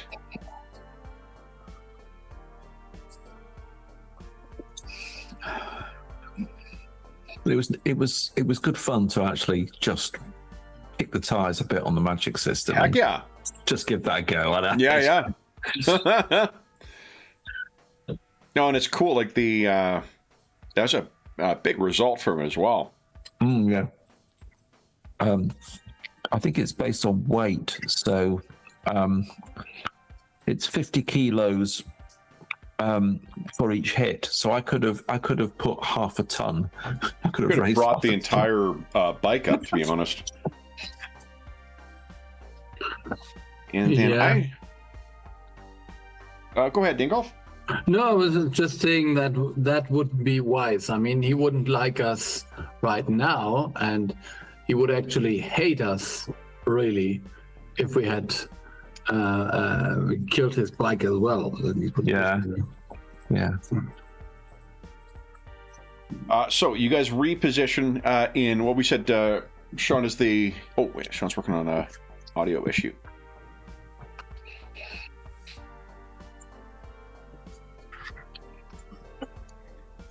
Sean, you back? I'm back. All right. The others have run across the park and met up with you. What I was suggesting is that it's somewhere like at a back alley, kind of like we see in the photo here. Okay. So that's where we went. That's where you, Maggie, and Ika would have gone. Okay. And I think Maggie says, why is a triad? Do you think they were involved with this? Well, it's information. I mean, they're not here. They're here for some reason, and they weren't following us. They were following you. So I would say that triad's involved. How they're involved, we're not sure yet. Oh, actually, that triad, Susie thinks, I believe, she strokes her chin. I believe the Golden Pagoda has been working with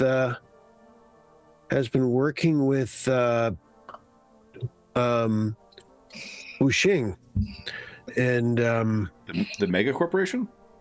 Indeed, and Wuxing has the general gist, the general scuttlebutt is Wu Xing has been competing with Seder Krupp for the leftovers of Ares pulling out. So somehow and apparently Philip worked with Ares. So I don't know. There's a few. This might be about Philip. Yeah, could be about Philip. And I relay that from my. I assume that's through my comms. So I relay that to the group, to my two new companions.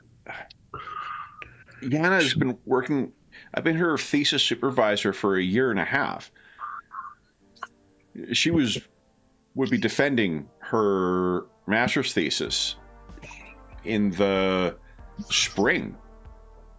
Well, either she had maybe a little bit of a second life that maybe you weren't aware of, or Philip brought this. This is from Philip, her new interest. Anything in her thesis? Anything strange in her thesis? I pass that along. Nightingale wants to know, is there anything in her thesis that would... Maggie thinks about it. Not that I know, but maybe I missed something. If it will help, I can provide copies of the draft. Yeah, that'd be helpful. I mean, the most likely is Philip brought this. I mean, Philip worked for Ares, and Ares is pulling out, and that's created a vacuum, and now we have two powerful megacorps vying, and that is the most that is the low-hanging fruit right there. But we should cover all bases to see. It might also be targeted at the clinic. So, if there is something to be made with money out of the sprawl by, for instance, doing some kind of low-level experiments on people, has been done before, the clinic would maybe interfere or even notice that, and you can't have that be. Yeah. And I'll give Ali Jack and Nightingale an update where we are. Okay. So all of you meet up then. Ika says, then I can get Maggie out of here safely. But is this something you can help with? Yeah, I think we're involved now, in fact, looking at Ali Jack and Nightingale with a grin. The sheepish look between the elf and the dwarf. Yeah. How did your conversation go, Ali Jack? Yeah, somehow he flew away before I could have a word with him. That was a little bit, yeah. It was an elevating conversation. Oh yeah, it wasn't really. It was more elevating for him than for me. Yeah. I'll look at Ika and I'll say, yeah, pass along to Maria, if you would, how much fun my job is. Yeah. Ika says, I will when I see her. So, but before you leave, so what field of study did she do? I'm not. Which field of study does whom? Maggie? So the thesis, what was it all about? Political science. What political science? Political science, yeah. Local community building. Oh yeah, but that is okay. And I remember that I was just told that you said the clinic had some kind of protection before. So it did. Yeah, and who was protecting the clinic? There was no one active. We had convinced the community that we were needed. Okay, so and basically that was enough. So there was no big player involved or so who did his own stuff, because you were just doing a service. Yeah. Okay. I see. We can check the scene. We can check the thesis. We can make inquiries on the street. Yeah. Those are the things we can immediately do, I think. Anything else that we can do? Yeah, you can check your heart and your emotions. Well, I'll try and find them, and when I found them, I'll give them a stern talking to. Yeah. Where would you think? Any guesses on where Yana would lay low? She have siblings or? She has an apartment in Cabbage Town. No. I think if you have an address, if you could give us that would be. We give you her address and the address we had for Philip. Oh yeah, Great. Yeah. Yes, please. Unsurprisingly, Philip would have been. He lived in corporate housing. Yeah. So it would be. Ares doesn't have an arcology here, but it would be still something similar. And given the state of the turnover of Ares, it may very well be empty by now. Yeah. So. Okay.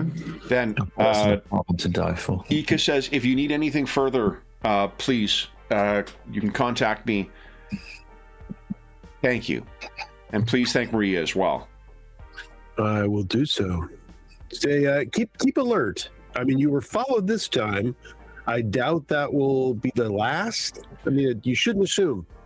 Ika nods and says, we won't get caught the same way again. But Very good. But Sama, I mean, there must be more to this. I say when they're gone. Okay. Yeah. I mean, especially given that they're being followed. Like this didn't Yes. end with, if it was, it's disturbing that they're being followed. I guess the clinic or someone or Philip or someone did find out something he shouldn't have found out, or she, and then they have to make sure that all information is I don't know, destroyed, Tied off. and they can't be.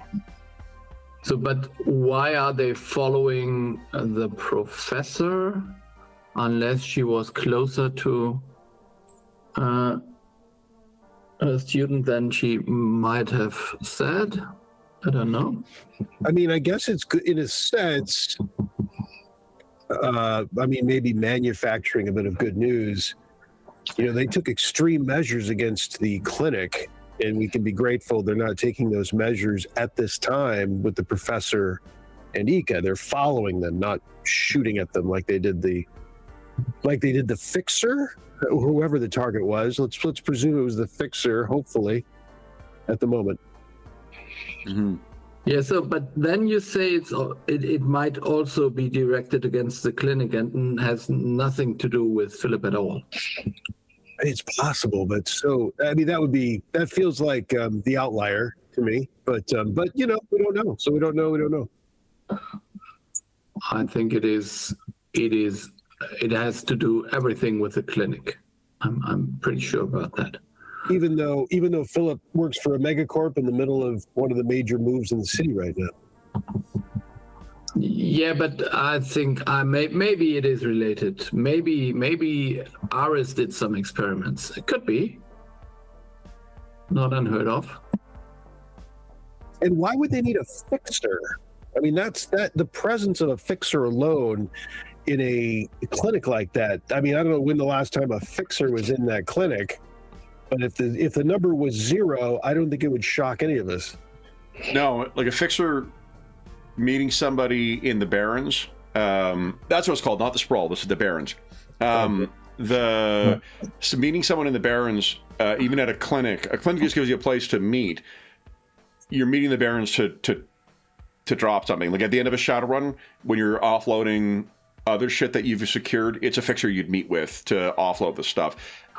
Yeah. If you didn't know who the people were involved, at least, I mean, you don't know anything about this Philip fella yet, but assuming that this is a grad student, like a social sciences grad student, why wish she would be meeting with a fixer who would only be there to probably pay off or take a job? The easiest explanation probably would be that the corporate dude has he's not the first person to try and flip, or he wouldn't be at least, maybe he was trying to sell something. Why she would facilitate that is another question. Love. Just love. Yeah. Susie says with great irony. Or, sarcasm. Yeah, Sarcasm. Well, we picked up on the acid. Yeah, we. Yeah, but I don't know. So, but anyhow, so let's do this thing. I think you call that investigation. So We do. Yeah. So we have their respective apartments. What else? We have looking at their. But by the way, I hate to be that guy, but did you at least make some kind of I mean, is there money for us in that, or are we doing this just because you will pay us? I can appreciate the question. Yeah, I went over that at the time of the meet, right at the time we were all supposed to get together. Let me go ahead and fill you in on that. So that is from my sister asked me to meet with this friend of hers because of a missing person and wondered if we could at least take a look and see if there's anything we could do. So that was the origination of it. Yes. Okay. Jack, What? would you give us a memory check as well, please? Yeah. You're the one who's got the most street level experience here. That's not great. You want to edge that? Yeah, I think I would just one edge. I think it's make it 2 hits. Yeah. So what? So it's one per 4, or it's 1 for all 4s. No, it's 2 edge for 1 4. So I spend 2 edge and make 1 guaranteed hit. Yeah. So I'm down at 2 edge right now. So. Me too. Oh, you guys can each get 1 edge, or restore yourself to your regular edge level, your edge attribute. Okay. Let's see here.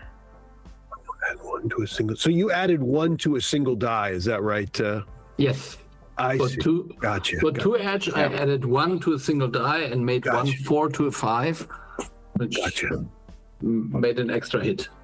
2 Is for there 1. is there one that makes all 4s a success? No. There is no. You I would. just looked at it a long time ago. Okay, very good. I'm good now. Okay.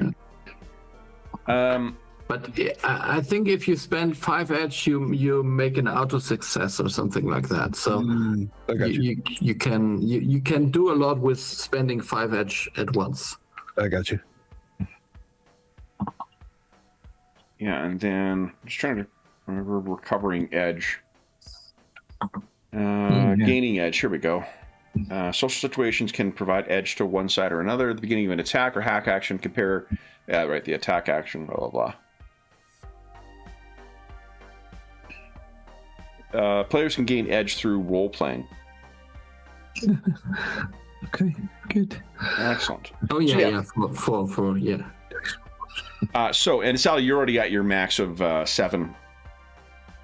Because you've got 7 to start, I think. Susie? Oh yeah, sorry. Yeah. I already had 7. Yep. Yeah. 7. Okay. Wow, that's amazing. Yeah, it's one of the stats. So like when you're creating a character, you can buy special stats, and the special stats are magic, resonance, Nice. and edge. Cosmetics? Oh, edge. Okay.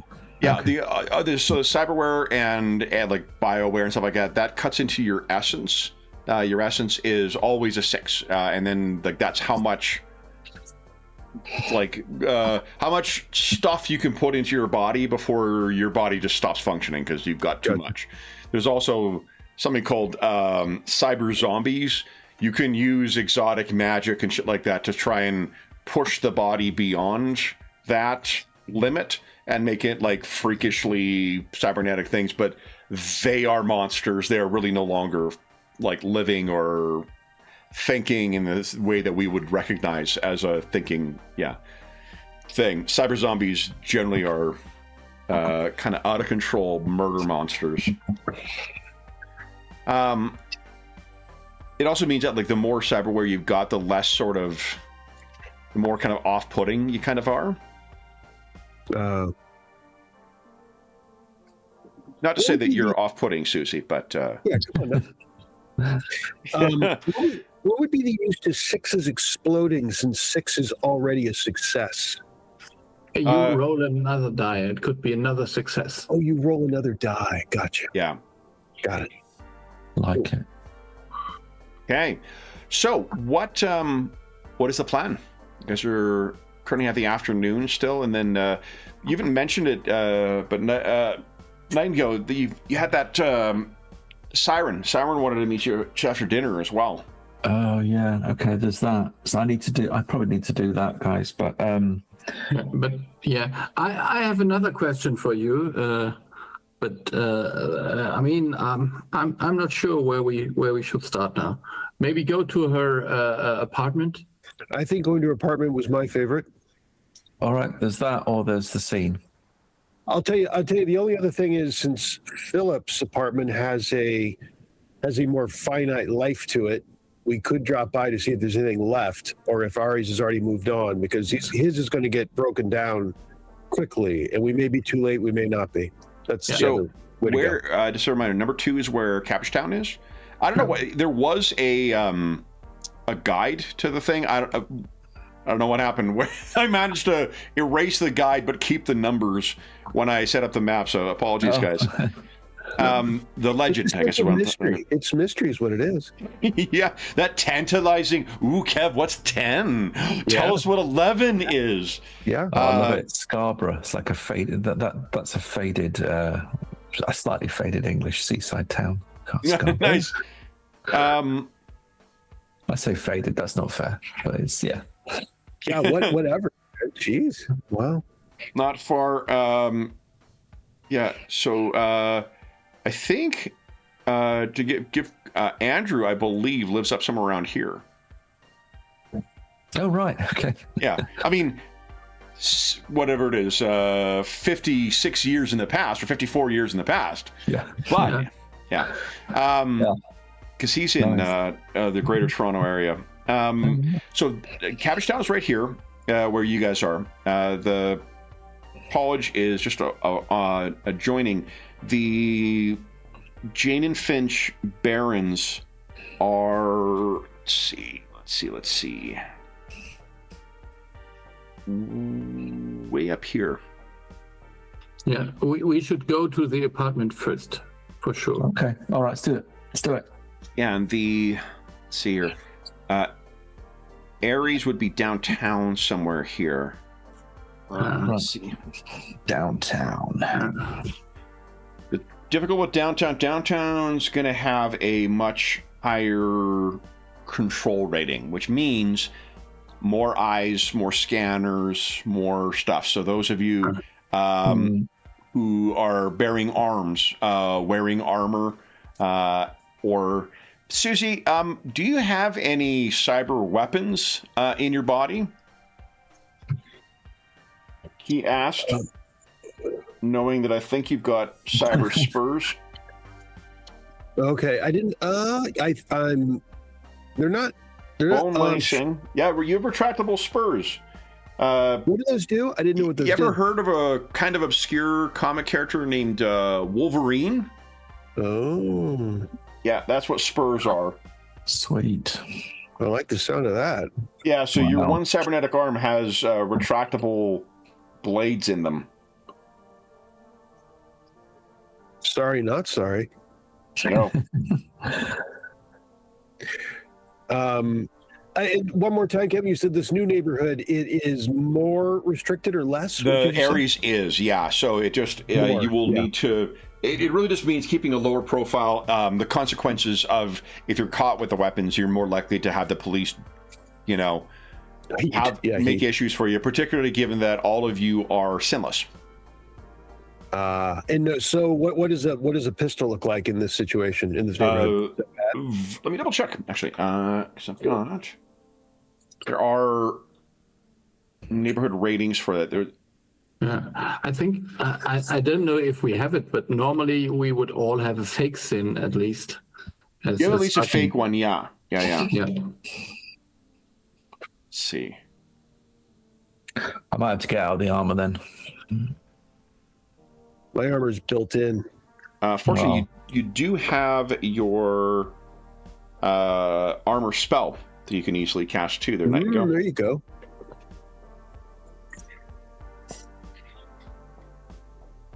Let me see here.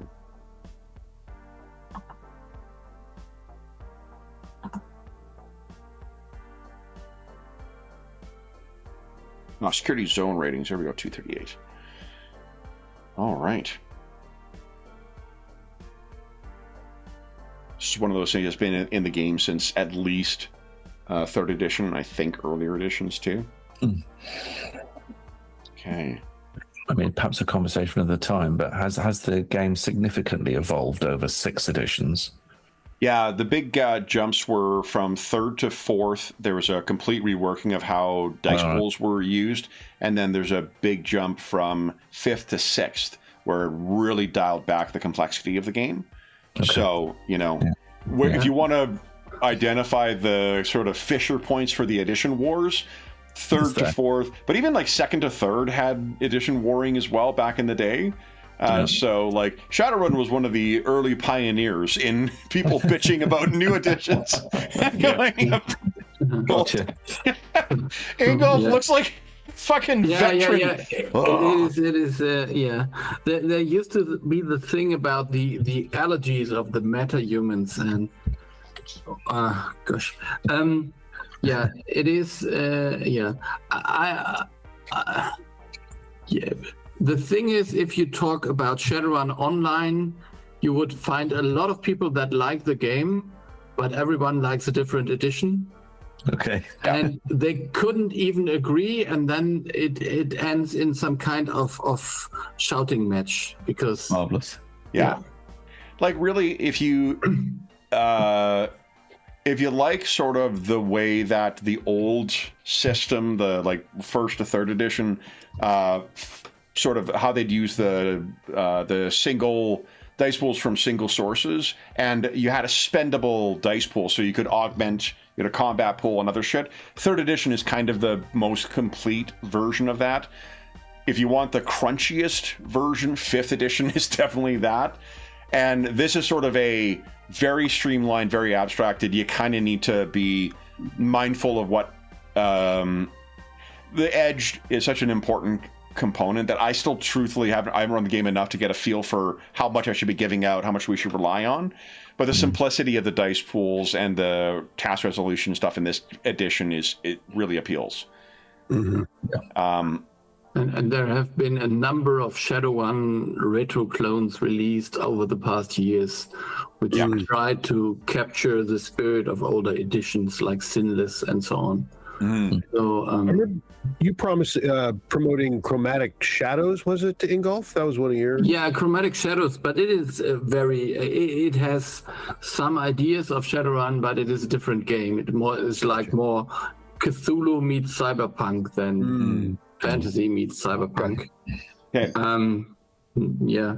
And there's also Shadowrun Anarchy if you want to go for the narrative kind of... 2 editions of it now too, right? Yeah. Oh, yeah. All right. So the neighborhood of the Ares one, for the most part, is going to be security rating A. And here's what the book has to say about that. In the mind of corporate executives, this is where the bulk of the world's population lives, in well-kept neighborhoods with regular police patrols and rapid response. In reality, this is the first level for the elite of the world. Between 1/4 and 1/3 of the world live in A zones or higher. Patrols of live officers are supplemented by occasional, about once a day, passes of spirits and drones. Organized crime is present, but it puts its best foot forward, looking corporate and keeping on-site violence to a minimum. That just means extra headache for Shadowrunners because the security they use in these spots tends to be subtle and good at getting the job done while staying out of sight. Plenty of illicit narcotics are shipped out of A-rated zones, packaged to look as innocuous as possible. Security passes, so setting aside the occasional Astral and Matrix Overwatch and the drones, some type of security patrol passes around every 5 minutes. In the typical response team, 6 cops, 2 lieutenants, plus backup overtime. Okay. So that's what to expect from this. And this would be downgraded from that is an A rating. It goes up to AAA. The reason it's A is likely because it's in the process of sort of being downgraded. If just from the neighborhood that this dude lives in, what you would be aware of is this is someone who is like middle to on their way up management.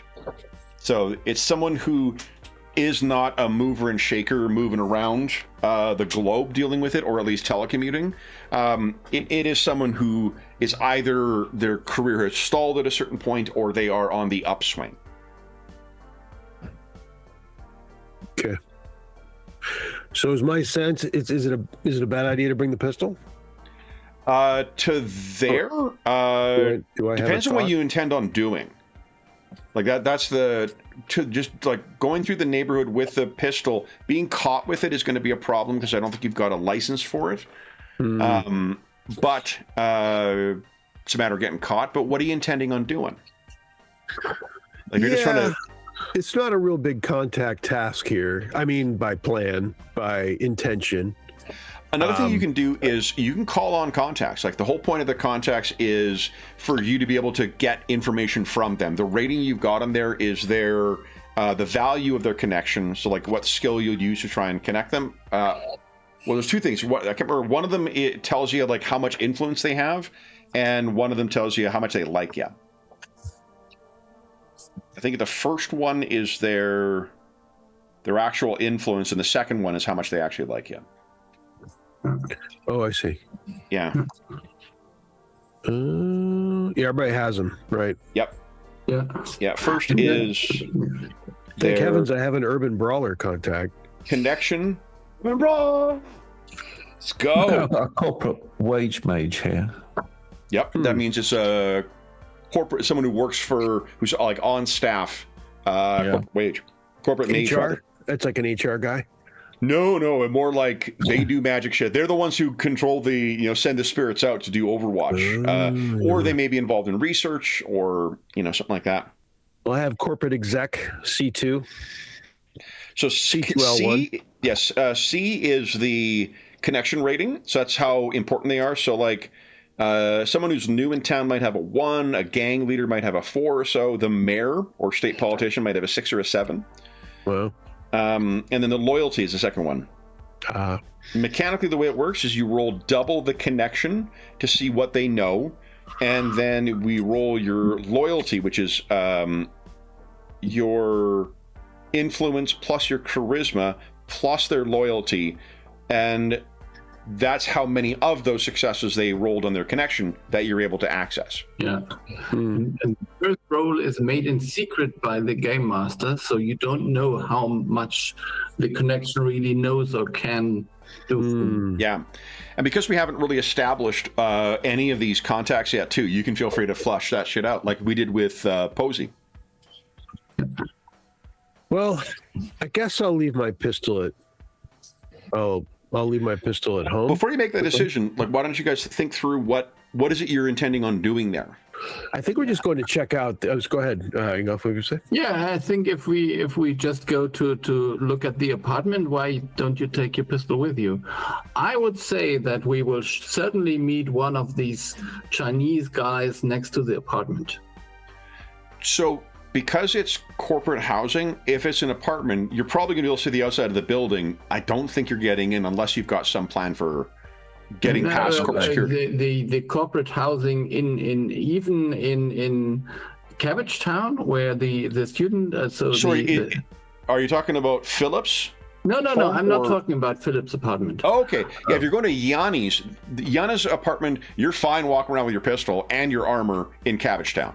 Yes, we should do that first because we are still in Cabbage Town. I thought we were talking about Philip as well. I'm with Graham. No. Me too. Sorry. Yeah. Yeah, and so if we go there and we meet one of those... Where's there? Which one are we talking about? Yannis? Yeah, I would go...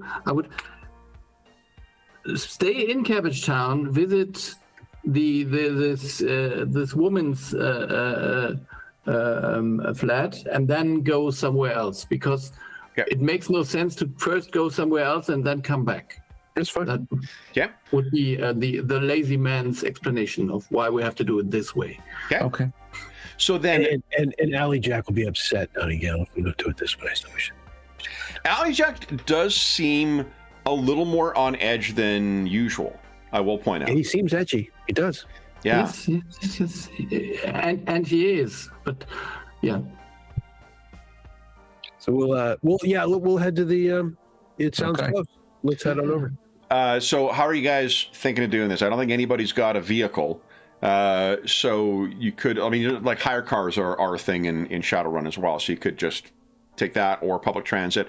What I'm interested in is how you're planning on approaching the building. Do you wish to try and do so stealthily? Do you want to surveil it astrally before you go in? Do you wish to? I think that is a good idea. We should maybe do both, huh? Yeah, I like the sound of the astral. Yeah. So I suspect that there will be someone watching that address. And if we find them first, it would be much more helpful than levitating some guy before we can talk to him. So someone's upset. Someone's still bitter. I agree. Okay.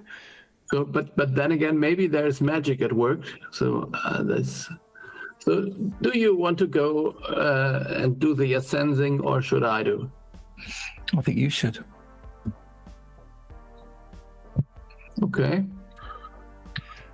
So Jack seems, Dango, you would know, Jack seems pretty reluctant to enter astral space, which is not like him normally.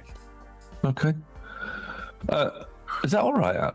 Is that all right, Ali Jack? You seem a little. You seem a little. Yeah, I was reticent. I was visited by some really evil spirit in the morning. Were you? Yeah, and we don't even know whether it is a spirit. I talked to someone else who had the same revelation, I might say, and I would describe what happened to me. Nightingale, let me see. Do you have any knowledge skills that would necessarily apply here? Maybe not. So I talked magical history. You can give us a memory check if you like. Okay. I will when I find it. Memory's a stat. Yeah, I got it. I got it. Second row. Just one. You didn't have a lot of fours there either. Yeah. Yeah. So, what he's described, you would also have suspicions of. There's that new sort of taxonomy of spirits that seems to have. There's evil shit in the astral realm for sure. There's insect spirits that infect, like the way they manifest is by actually infecting living things and kind of growing out of them into a spirit form. There's blood spirits that are summoned from the sacrifice of living things using their essence to form these things. Shadows are one of the... You're familiar with the phrase sui generis? Yes. Sui generis is out of nothing. Shadow or a thing, they seem to come from nothing. A elemental spirit, a nature spirit, blood spirits, insect spirits, they have a point of origin. It's not clear where these shadows or shadim come from. Right. And they're really, really dangerous. Yeah. So, as far as we know, now people do some kind of protective spells on cemeteries and so on to protect the dead from being possessed by these shadow spirits. So. Oh yeah. Okay. Well, in which case I can do the. I can have a go at the astral observation. So I can do so myself, just not. I'm not a total coward, but No, I don't think you are. No, if you feel you don't want to do it, if you feel is it a sign that something is after you, or is it something about something else? I would say it is a sign, first of all, that someone is after us. Yeah. Innate magic users, I wouldn't say that, but something like more of the magic from the heart, like unlike your brainy magic. Well, the shamanic traditions are more like connected to the raw emotions and the inner core. Well, Should you two have a discussion with drinks? Should we need to get some cocktails for this? No, we don't need. But I think that the other person who had the same experience was also shamanic. Yeah, it makes sense. The spirit world, all that stuff. Yeah. So to project astrally means leaving quite literally your body behind. Your body becomes just unconscious. Where would you guys like to do this? Once you are in astral space, you do have a kind of a tether back to your body, but you can travel at like 1,000 miles an hour cross. You do not want to leave the Earth's atmosphere, or you may very well go quite mad. Yes, there is a threshold of leaving the terrestrial sphere and moving into empty space. That seems to break the minds of mages, but which is to say, you can do this from pretty far away. Navigating the physical world, though, from astral space often means kind of like having to poke your head out into normal space, which means that you sort of manifest as a ghostly being. Yeah. So, for Jack or Nightingale, is one of you going, or both of you going, and then you're leaving Susie to watch the body, or what? Yeah, I would say. I mean, if you want to go, I would stay, but the other one should watch the person who is ascending, and Susie should watch for persons there. To be clear, projecting is different from assensing. Assensing is becoming dual-natured, so you're both present on the astral. Would be my first thing before I go full into the astral. Well, in which case, you're going to be close enough to have to physically see the... Yeah, that would be the... so my first idea would be to go near there where we can see the flat, like here in the distance, like, I don't know, from like here, and we stand over here or so. Okay. And then, I don't know, maybe be at a coffee bar or so, sit there, and the other one watches.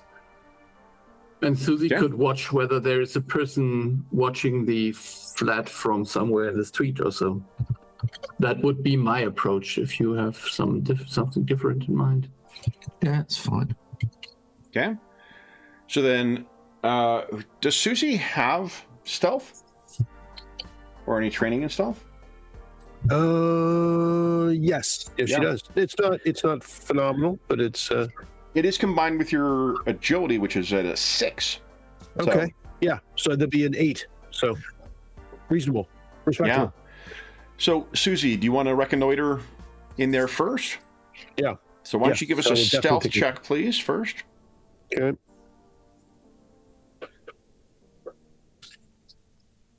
It's not bad. It's not bad. Let me take a look here. Let me see. Trying to decide whether you're going to spend some edge. Yep. Let's see here.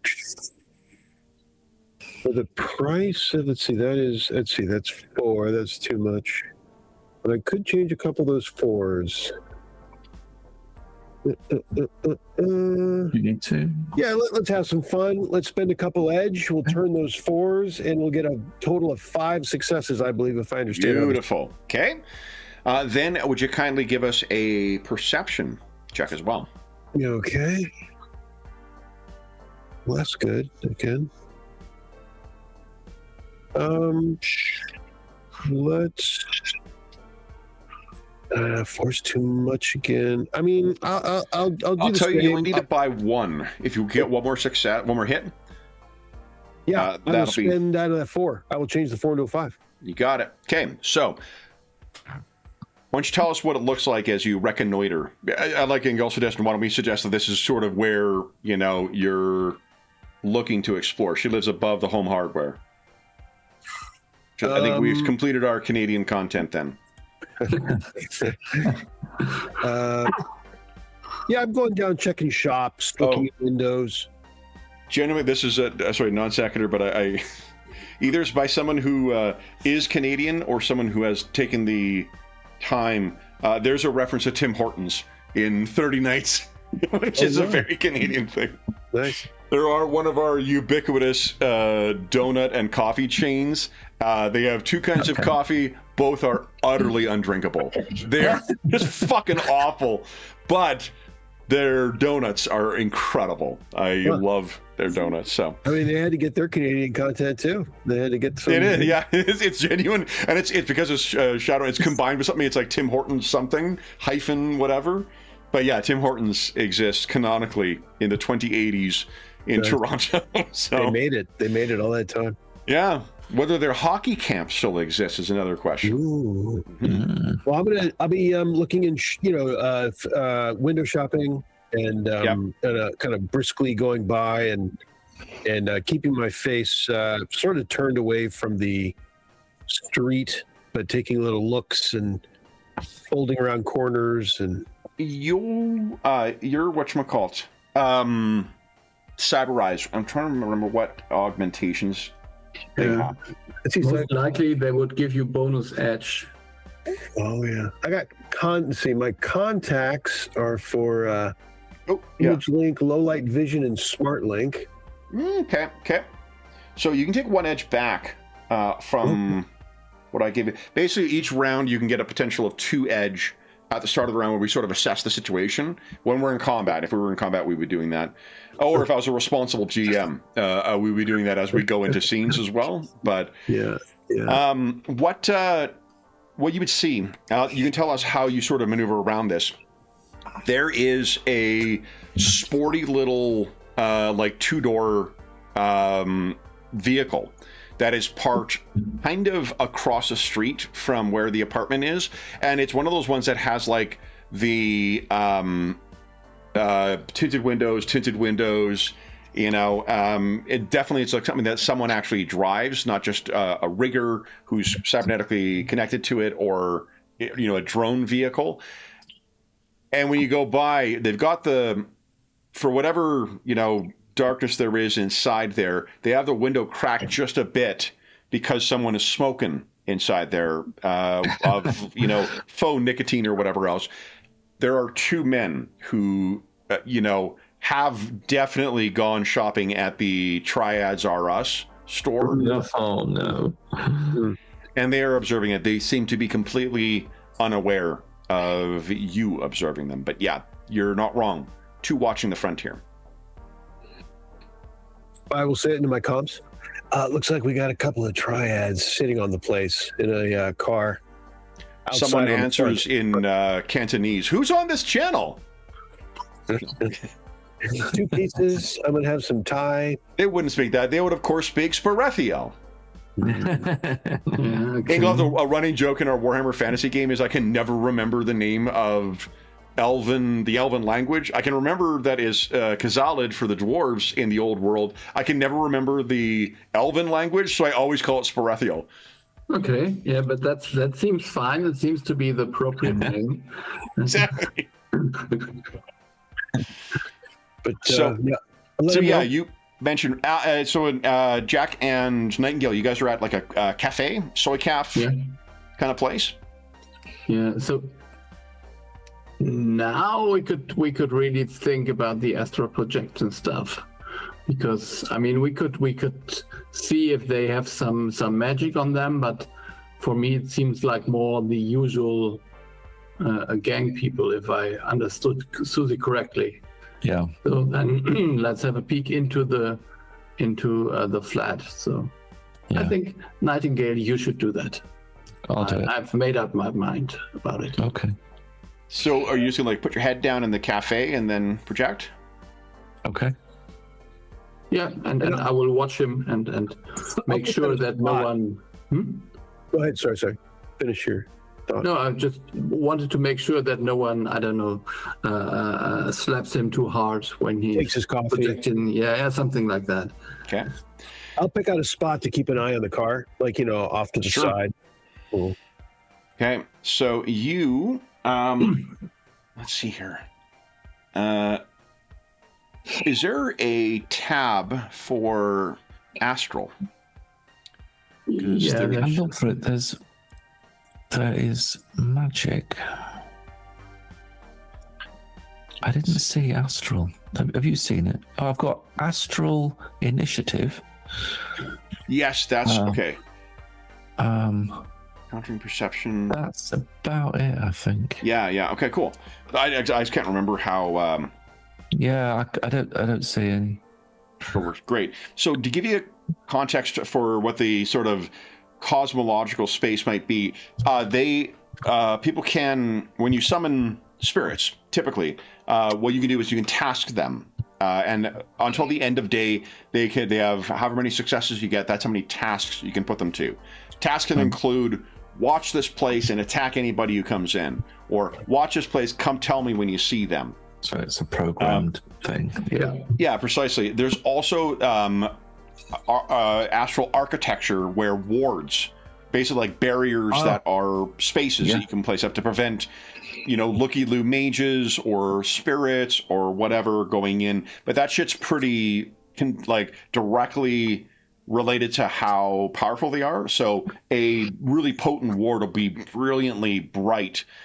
You can also complete a sensing, so you could take a peek and see whether people are awakened or not. An awakened person is someone who's capable of magic, whether it's spellcasting, summoning, astral projection, or an adept, where they focus their magic into other stuff like martial arts or musical performance or athletics or whatever. In fact, I hear that Urban Brawl has some really incredible physical adepts who play in the league. Outstanding. Yeah. So I mentioned all of that to say, if you go out here, there's going to be some places that have wards on this street of varying degrees of responsibility, because you can pay some mage to come in once a month and reset the wards once again. There is nothing around her apartment though. So you're able to drift up there. Did you wish to try and interact with the folks in the car that Susie had ventured? Oh, yeah. Well, that went so well last time. No, I think no. Actually, I think I'll just try and focus on the department. I don't want to cause any more trouble. Okay. You mentioned do you talk out loud? You think at all, Nightingale? Can't hear him when he's in the astral plane. Oh, very good. Or her. I'm in jump space. Very good. Gone, man. Yeah. Okay, so then why don't you give us let's see here. So here it's ghostly. Buildings, vehicles, and pretty much anything else manufactured by metahuman hands has nothing more than a vague gray presence on the astral, and astral travelers can pass through it with ease. Other astral beings can slow you down, and the earth is impenetrable by astral forms. Want a secure research facility? Build it underground. Beyond that, fly like the wind. You can be a ghost. You can manifest your form in the material realm so that people can see you, albeit in a faint and faded fashion. It requires a major action, and but you can't physically interact. Yeah. So physical details are hard to come by. Building in the previous rule, since things in our world are so ghostly in the astral, don't count on getting important details like reading text or seeing what objects are spread out on a desk. Getting the loose details of a building's layout may be possible, but knowing the purpose of the rooms you see might depend on guessing as much as anything else. That snarky tone is in the book, not me imposing it on him. Okay. So what you were able to tell... Fun of the book, actually. Yeah, I really like the 6th edition book quite a bit. The revised one, the city ones. The original publication was unplayable. What you do then, Nightingale, is you pass out into the astral, zip on over. There is nobody in her apartment, no living things. You would be able to see them in there. Anything else you wish to do?